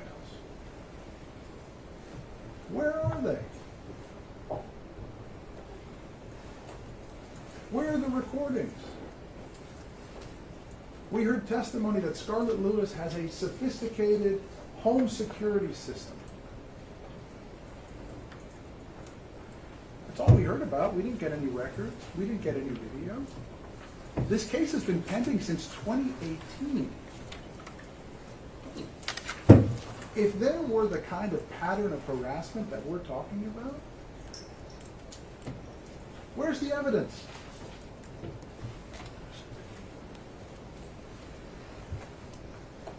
And critically important also is the fact that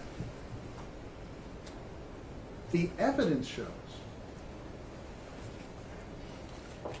that Alex Jones never said Scarlett Lewis's name. And Owen Schroyer said Neil Hesslin's name for the first time in 2017. They never published their addresses. Never even thought about it, really. There's no evidence. And there again, we're speculating, if people were approaching them, which there's no evidence, where did they get that from? You have the videos to watch that the plaintiffs put in evidence. Is that more consistent with Alex Jones having directed some kind of harassment, or with people like Wolfgang Halbig who are mentally ill, obsessed, acting on their own?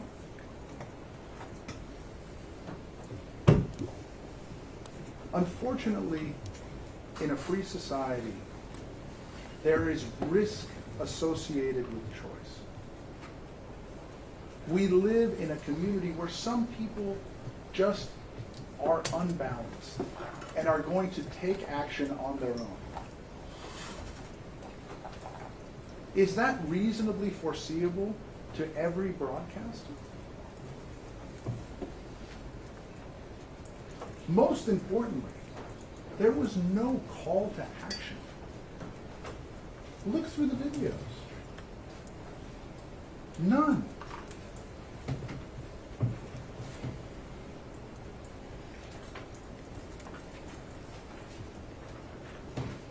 Mental anguish.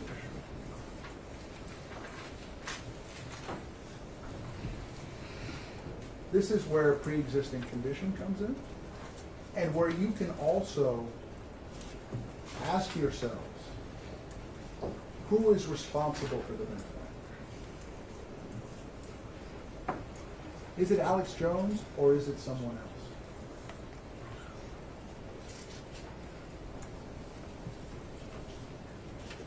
Follow your oath.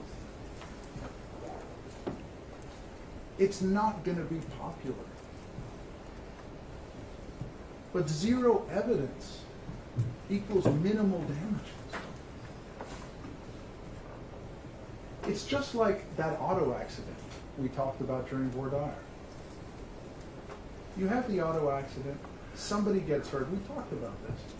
They say, hey, you break it, you buy it, right?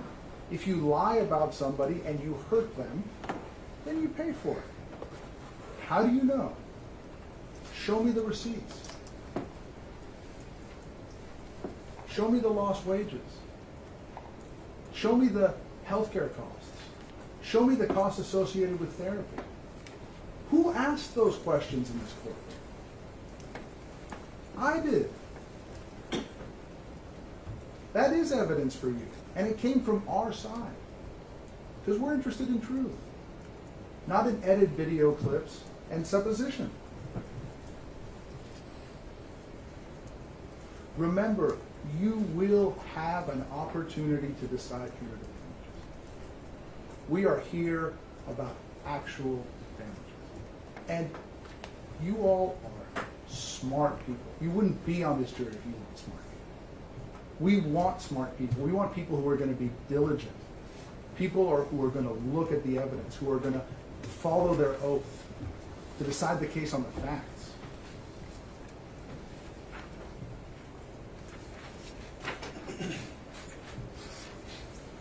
Damage to reputation. Again,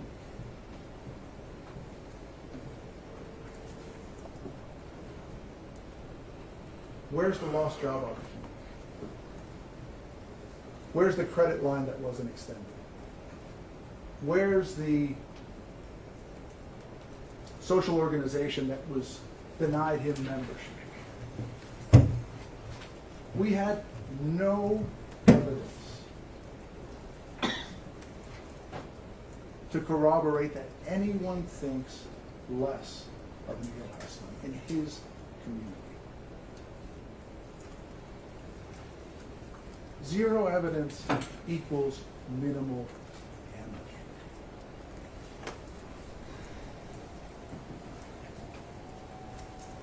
Ask yourselves, who's really responsible for these parents' pain? Is it Adam Lanza's mother who bought him the gun? Is it Adam Lanza who murdered her and then murdered 26 children? Is it the mainstream media misreporting the facts and events around Sandy Hook? Is it the truthers who are out there waiting for events like these to happen? Or is it the talk show hosts?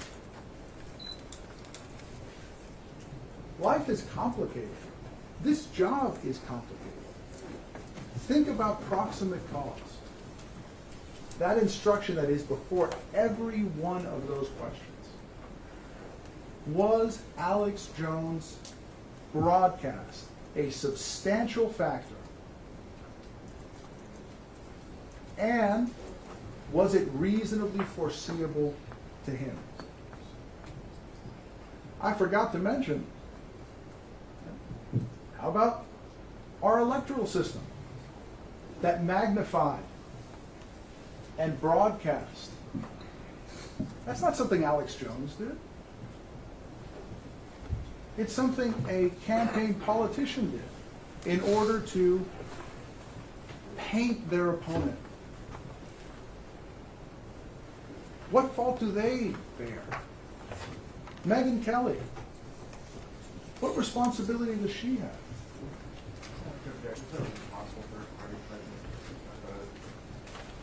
Sustained.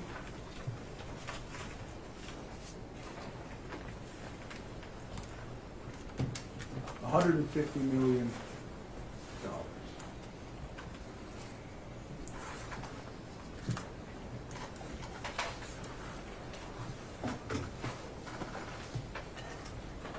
It's their job to ask for a lot of money. It's your job to decide the case based on the evidence. There's a concept called anchoring. And the idea of anchoring is that if you say a really, really big number, people are going to work off it. So if you say $150 million, and then you guys go back and you say, oh man, I don't think they proved it. I don't think they proved it. So why don't we give them 10% and award $15 million? That's not how this process works. They have the burden of proof. They start from zero and they work their way up from there.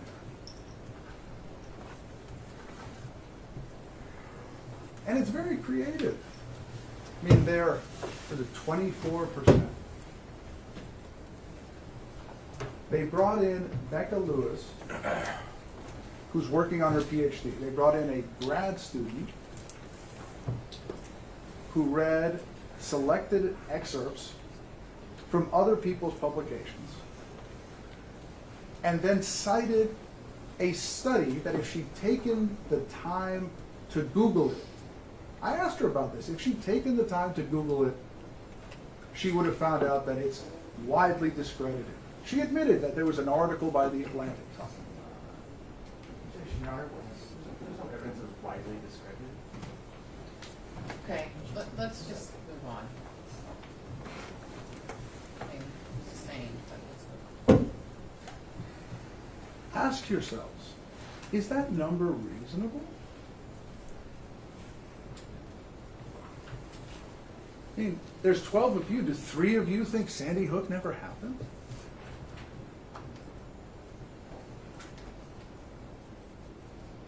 It's not reasonable.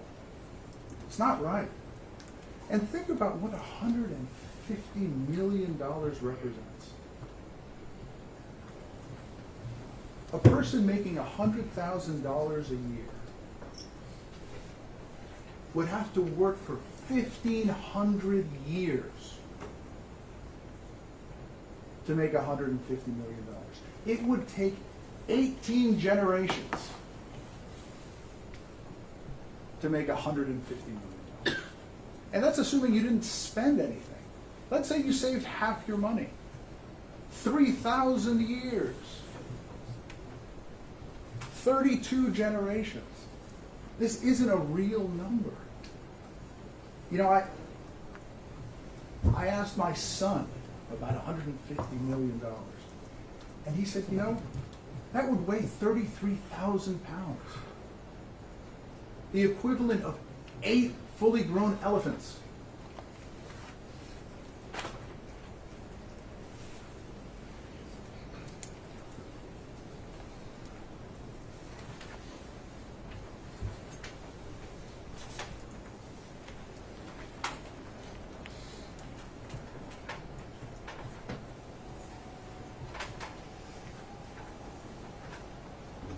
This is a hard part of my presentation.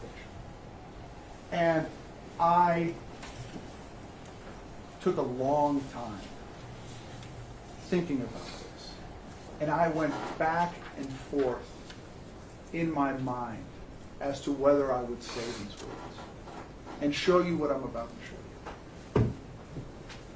And ultimately, the reason I'm going to is because I believe in the process. I am committed to what we're doing right here. To 12 individuals, members of the community, deciding a case based on the evidence and holding people to their burden of proof.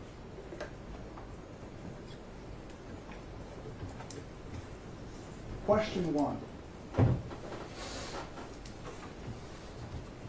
Defamation. What amount of money, if paid now in cash, would compensate Neil Heslin for the damages that were approximately caused by Alex Jones? You see, you got 2 dates up there, June 26, 2017 and July 20th, 2017. Those are the dates of the defamatory publications. Have we even seen the July 20th, 2017 one?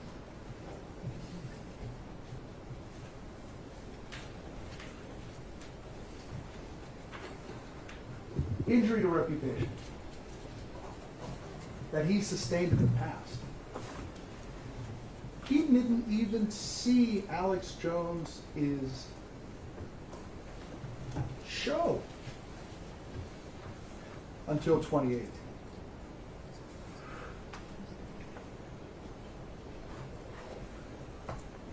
$1. Not proven. Not proven. Injury to his reputation that Neil Heslin will sustain in the future. This trial is being broadcast to the world. I mean, the eyes that we have around us. I think Neil Heslin can walk out of here with his head held high. He's told the world his story. Alex Jones has told the world his story. He sat on that witness stand. Alex Jones did and said, I believe those children died. I am very sorry for the coverage that we gave. There is no reputational harm going forward. Not proven. Not proven. Mental anguish that Neil Heslin sustained in the past. Proximate cause. Is his mental anguish the result of what Alex Jones did? Ask yourselves. Was he a substantial factor? 18 hours and 43 minutes over 6 years. It's an average of 3 hours per year. That was the evidence they chose to bring. Not proven. I don't like this, but this is what the law requires. And you'll have your chance if you want to punish Alex Jones. You'll have your chance.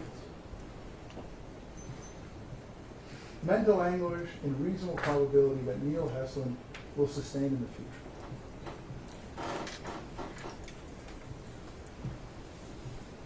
I hope to God that this process has been good.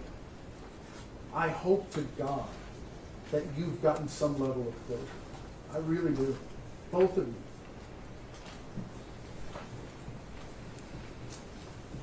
What's been proven?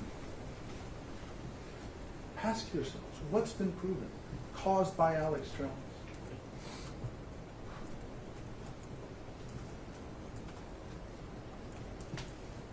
You need actual evidence.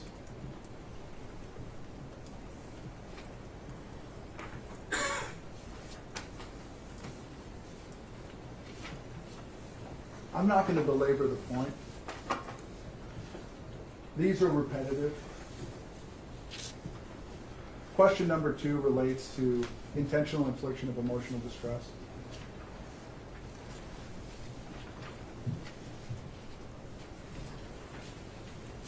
From 2013 to 2018. First paragraph. He never even watched his videos.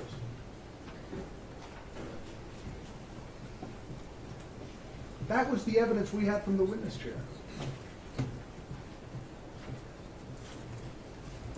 How can we say that Alex Jones caused more than minimal damage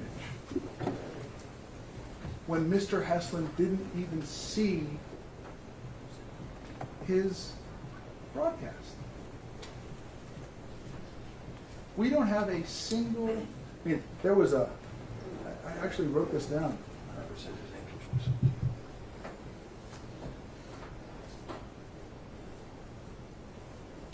The plaintiff's attorneys referred during their closing to harassment online. Do you recall what Neil Heston said about how much he likes computers? I do. He said he doesn't even like his cell phone. He's not a computer guy. What type of online harassment are we talking about? Was that proven? Is there actual evidence of that? No.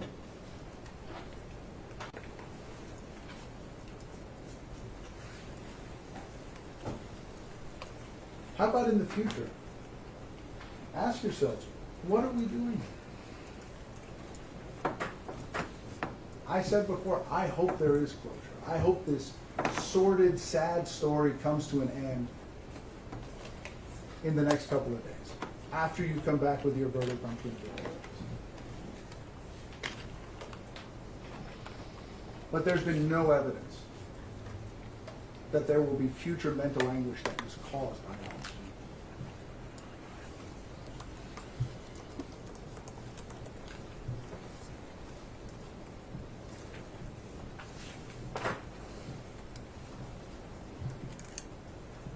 Mr. Heslin is clearly very, very upset. And I think that is genuine.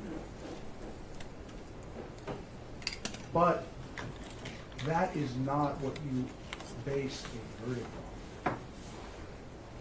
That he is upset is step one. You need to be sure that this man caused it.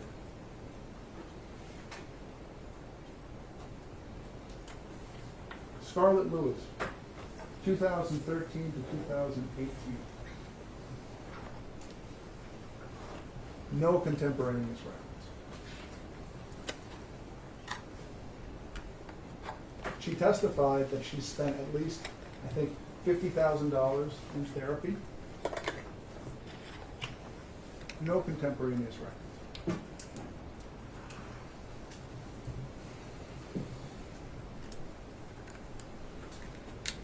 4 years that this litigation was pending, that there is every incentive to preserve everything. And we have an email from Wolfgang Haupt. I think overall we had 2 emails. I think there was one from 2015 that somehow made its way into InfoWars possession through one of those email notes. 2019, one email. They admitted it separately. They put 2 different exhibit stickers on it, but remember when I asked about it? It was an attachment to a single email. Not proven.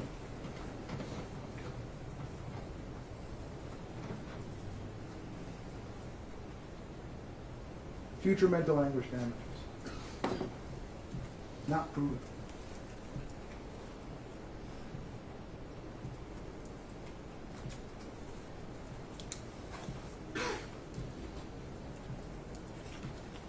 I understand these numbers. I understand your job is hard. And maybe I would even understand if you said, you know what, we feel like we should give them some money for mental health treatment so that they can continue. I don't think it's supported by the evidence, but I can see that.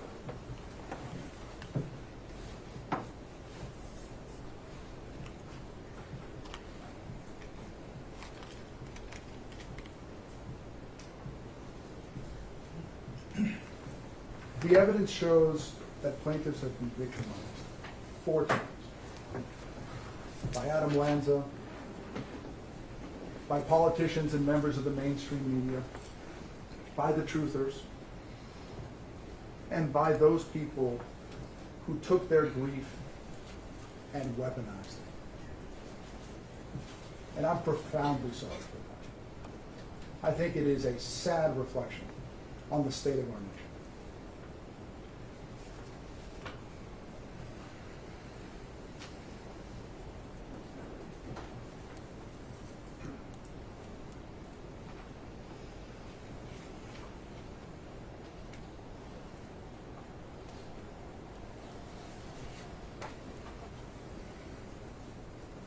There's a couple things that came out during Mr. Farah's closing argument that I think are worth addressing because I don't want there to be any confusion.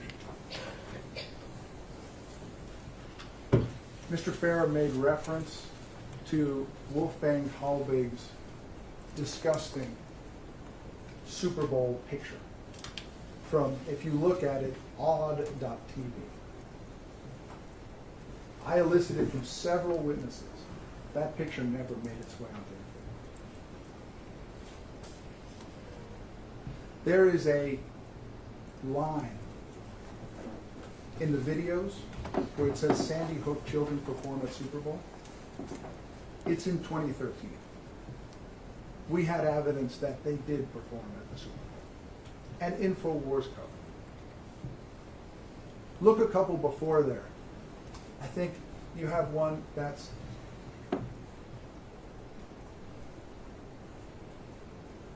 Sandy Hook survivor remembers fallen hero.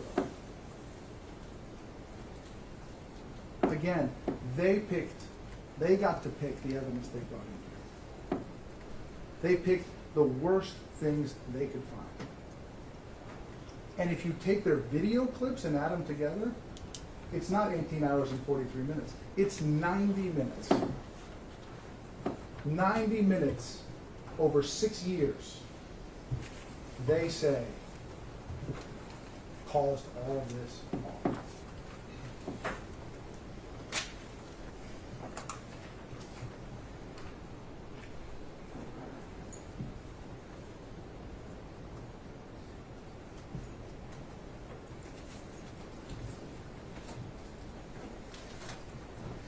Alex Jones may not be to your particular taste, but millions of Americans tune in to be informed, to be entertained, to have their voices heard. Verdict. The word verdict, it comes from the Latin. Verdict. To speak the truth. Speak the truth in your verdict because you're deciding for them and for all Americans. Do you want to choose what you get to watch and listen to? Or do you want a plaintiff's attorney to decide for you? Sustained.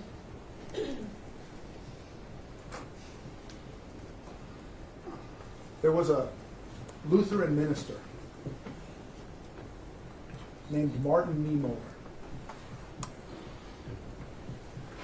in the 1930s.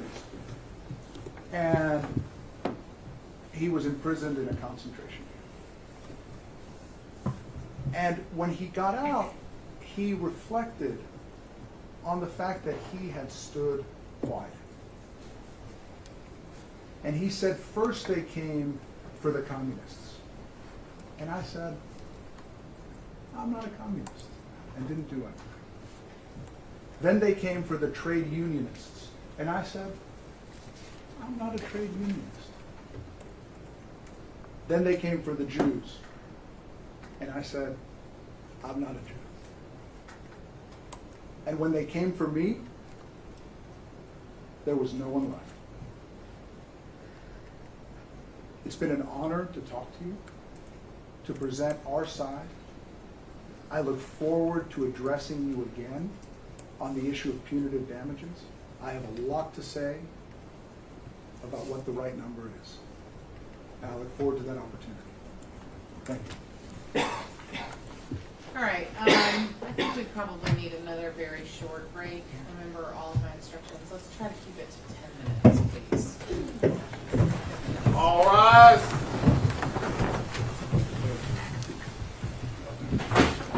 Well, I think they're going to bring it back over. That's fine, so- that's fine. Okay. All right, you ready? Yes, Your Honor. No, we have a failure over there. Okay. All right. You may begin. Yes, Your Honor. we apparently are still living in this Alex Jones conspiracy world, where nothing's as what it seems.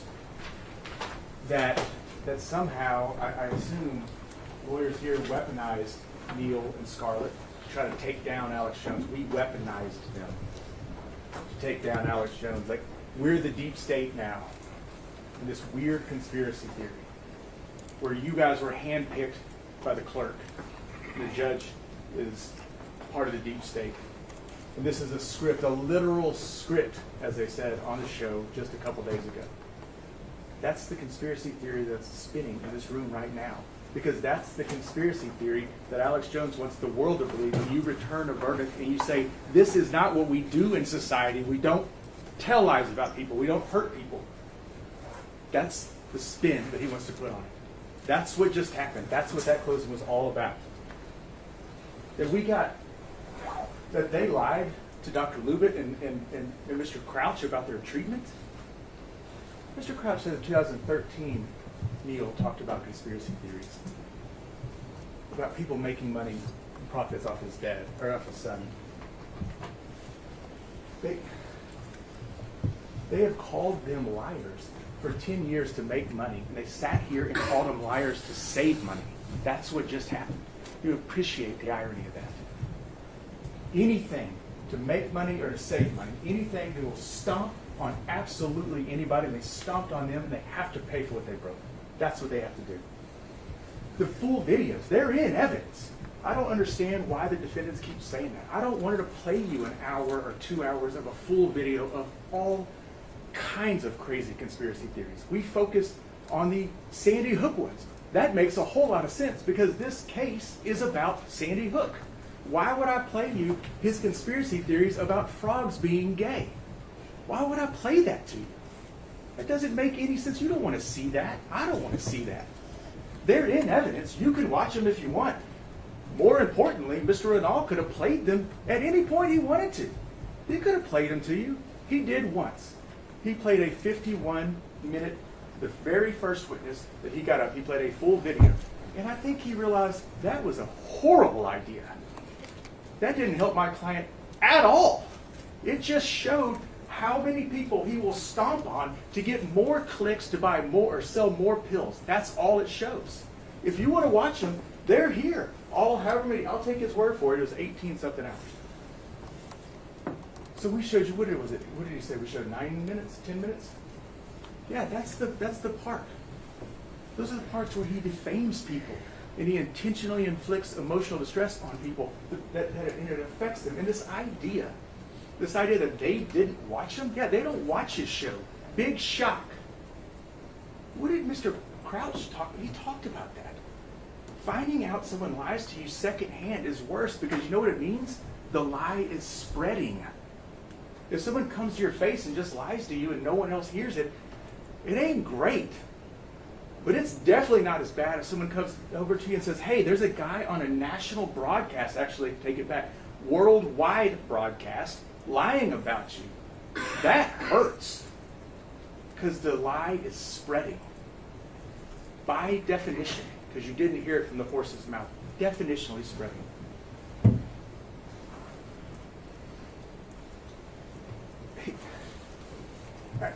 The number of times this idea of he's apologized has come up is troubling to me. What is he apologizing for? His lawyer just stood up and said $8 should take care of their pain, the harm. So he clearly doesn't think he hurt these people. You clearly don't think you hurt him if you think it's worth $8. He said they've been victimized by 4 different people. And then he listed them off. And I was like, well, surely the last one's Alex Jones, right? You can't possibly list people that have victimized Neil and Scarlett and not say the word Alex Jones, the name Alex Jones. He did. What's he apologizing for? That's why an apology doesn't matter. It's not real. It's never been real. It's fake. It means absolutely nothing to Neil and Scarlett because they heard it. It means absolutely nothing to Alex Jones because he doesn't mean it.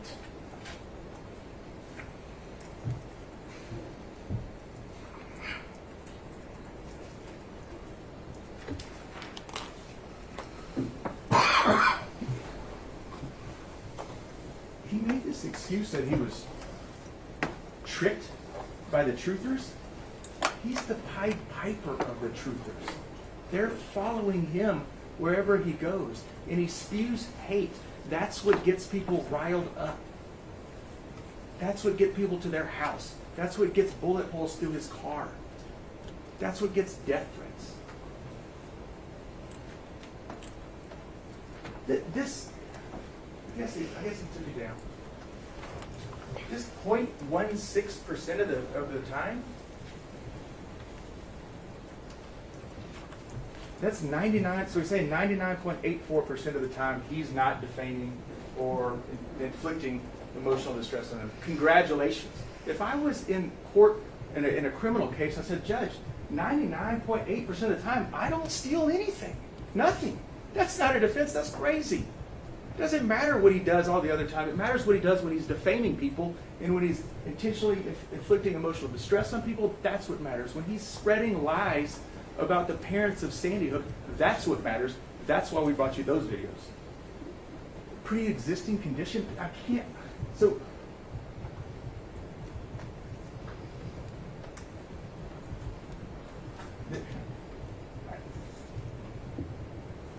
he says they're not harmed, but if they are harmed, it was from something else. And he has this weird thing about the bow and arrow, and that nobody examined the arrows. People examined the arrows. Dr. Lupin examined the arrows. Mr. Crouch examined the arrows, and he said they are broken. They are injured, and it came from Alex Jones. Nobody else came. They had the ability to call somebody on the stand and say, no, hold up.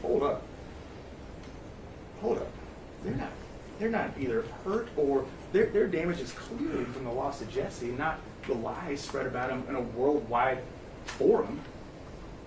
19 hours or 18 hours of lies spread in a worldwide forum. That's not what hurt him. They didn't do that. There's a reason. There's no psychiatrist or psychotherapist in the world that would say that. They have separate and distinct injuries. There's no question. And you know the easy way to know it? Fear. Jesse's murder didn't cause them fear. It caused them unimaginable grief that they started to recover from.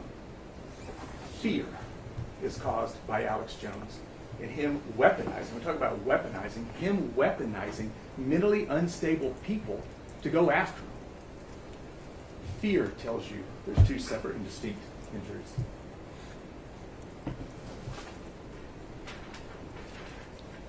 This is a quick aside. The July 20th, 2017 video that they said they never played, it's because they destroyed it. That's why we never played it. They didn't tell you that. What does $150 billion mean? Mr. Ronald talked about that. Yeah, about 6 months of revenue. At InfoWars, that's what it means.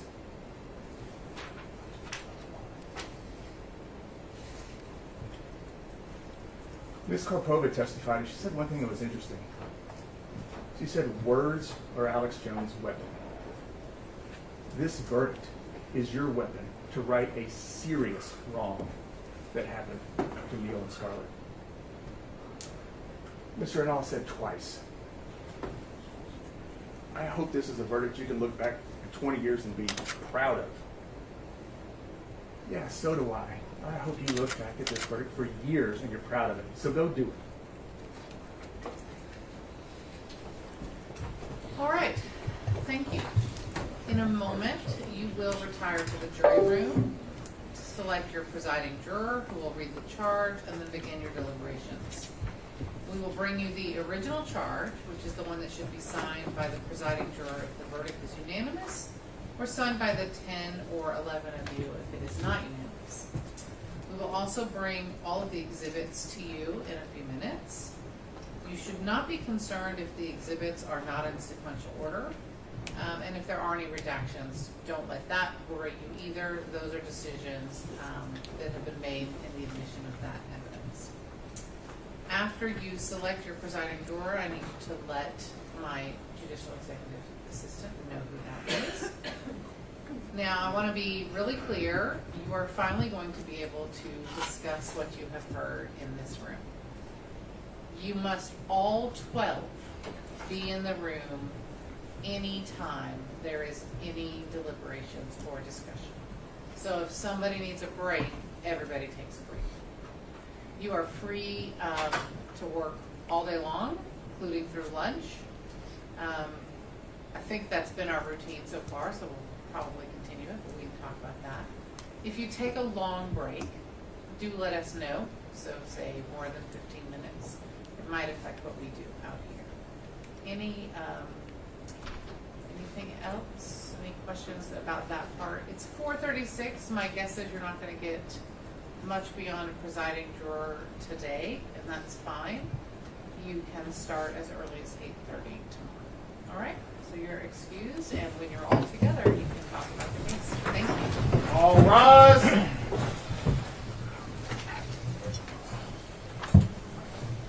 Go on.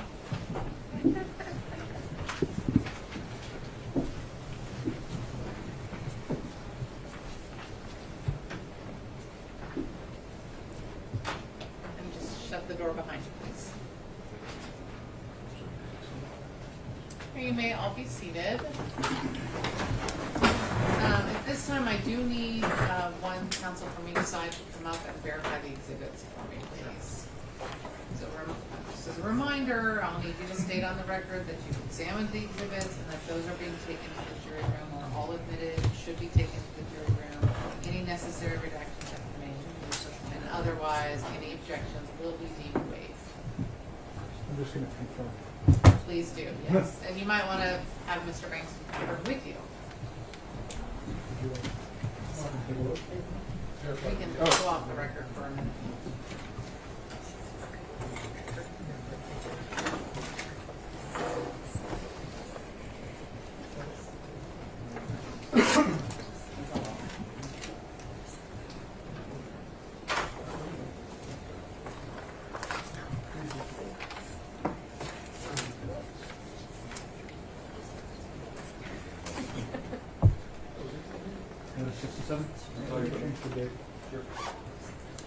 It's 2017.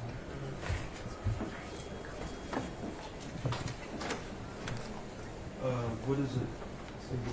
No, the title that was on that file. 2017. Who's on No, the the words that are. Make sure you turn your phone off, please. Okay, we don't have titles on our files. We don't have descriptive titles on our. Sure. Why don't you just title it Defense Exhibit 67?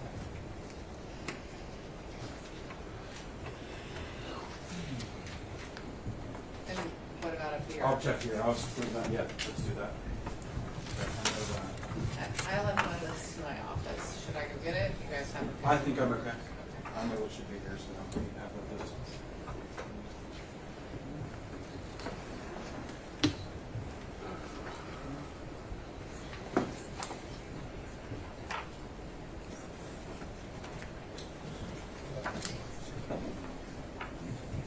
This is the court's little phone drive. Okay, so that's Exhibit 67? It is. It's very small. Would you like me to put it? I I have a don't- bag in there. Why don't you I'm give it? pretty good for doing these. Should we do it 67 meters? Do they put us one bag? I can finish it. Did you bring these bags? Yes. Thank you. Thank you. So why don't you label the bag with the exhibits first? Thank you so much.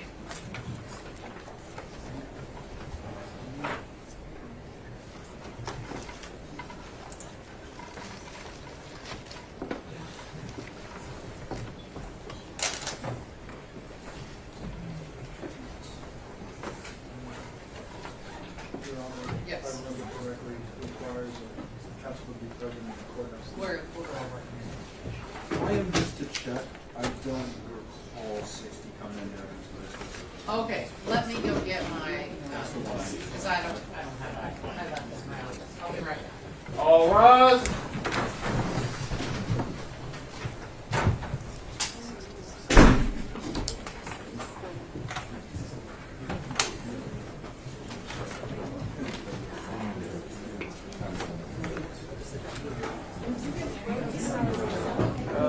All rise. That's all right. Everyone in the gallery can relax. And the lawyers. Okay. Thank you so much.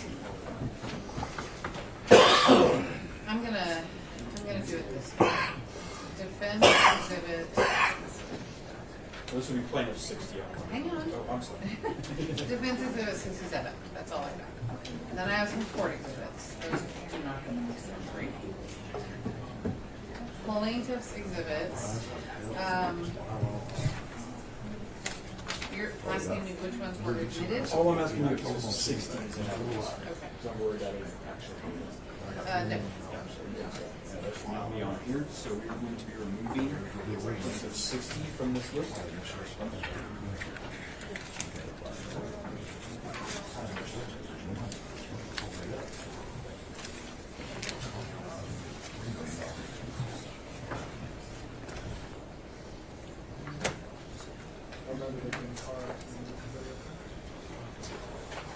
You remember that? They're recovering. Thanks. Feels like that's I guess that was the right for the first was back in scheduled March. trial. Yeah, it was April 11th.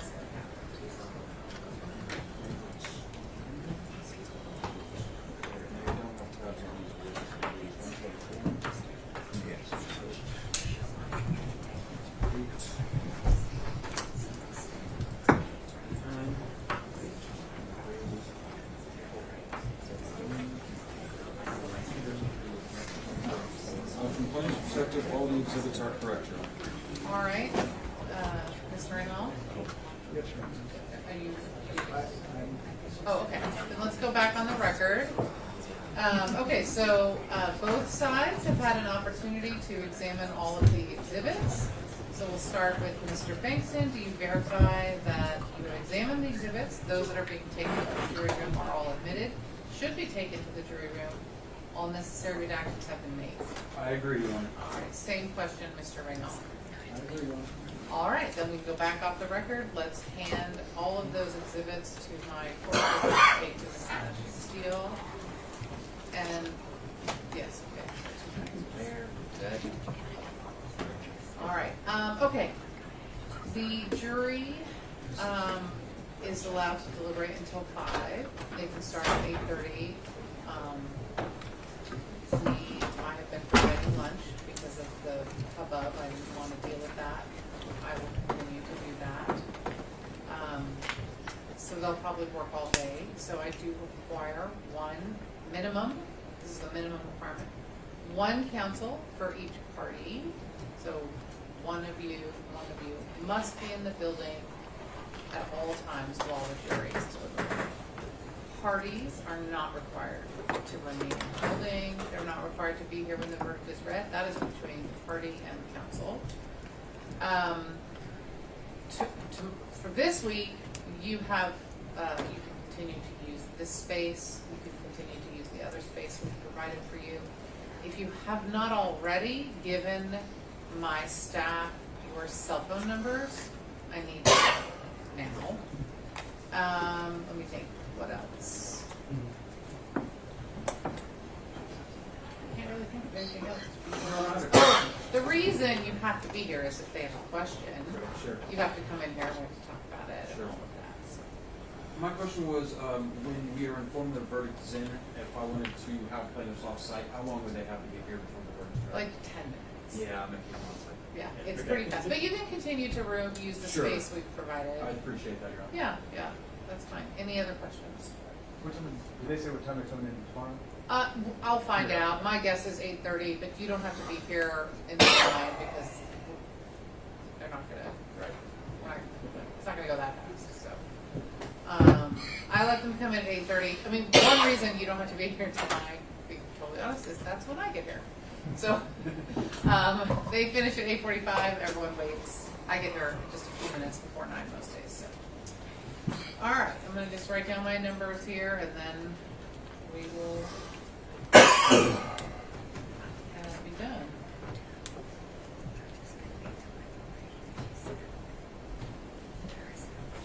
All right. I also actually, I have another hearing on Friday. I'm not really sure how we're going to work that out, but we'll figure it out. But they'll wait for us, not the other way around.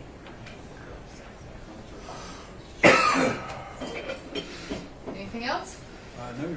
Okay. Where can I find this magic sealer? Why don't you just give it to me? Sure, no I'm happy problem. to carry it. I rewrote it in the order of who is most likely to answer a phone call. Okay, good to know. I might have guessed that. Did you already give somebody on my staff your cell phone number? Let me write it down. Okay. I left my wallet in the breakout room, so I'm struggling. Sure, that's fine. If I have any paperwork. Do you? Yes.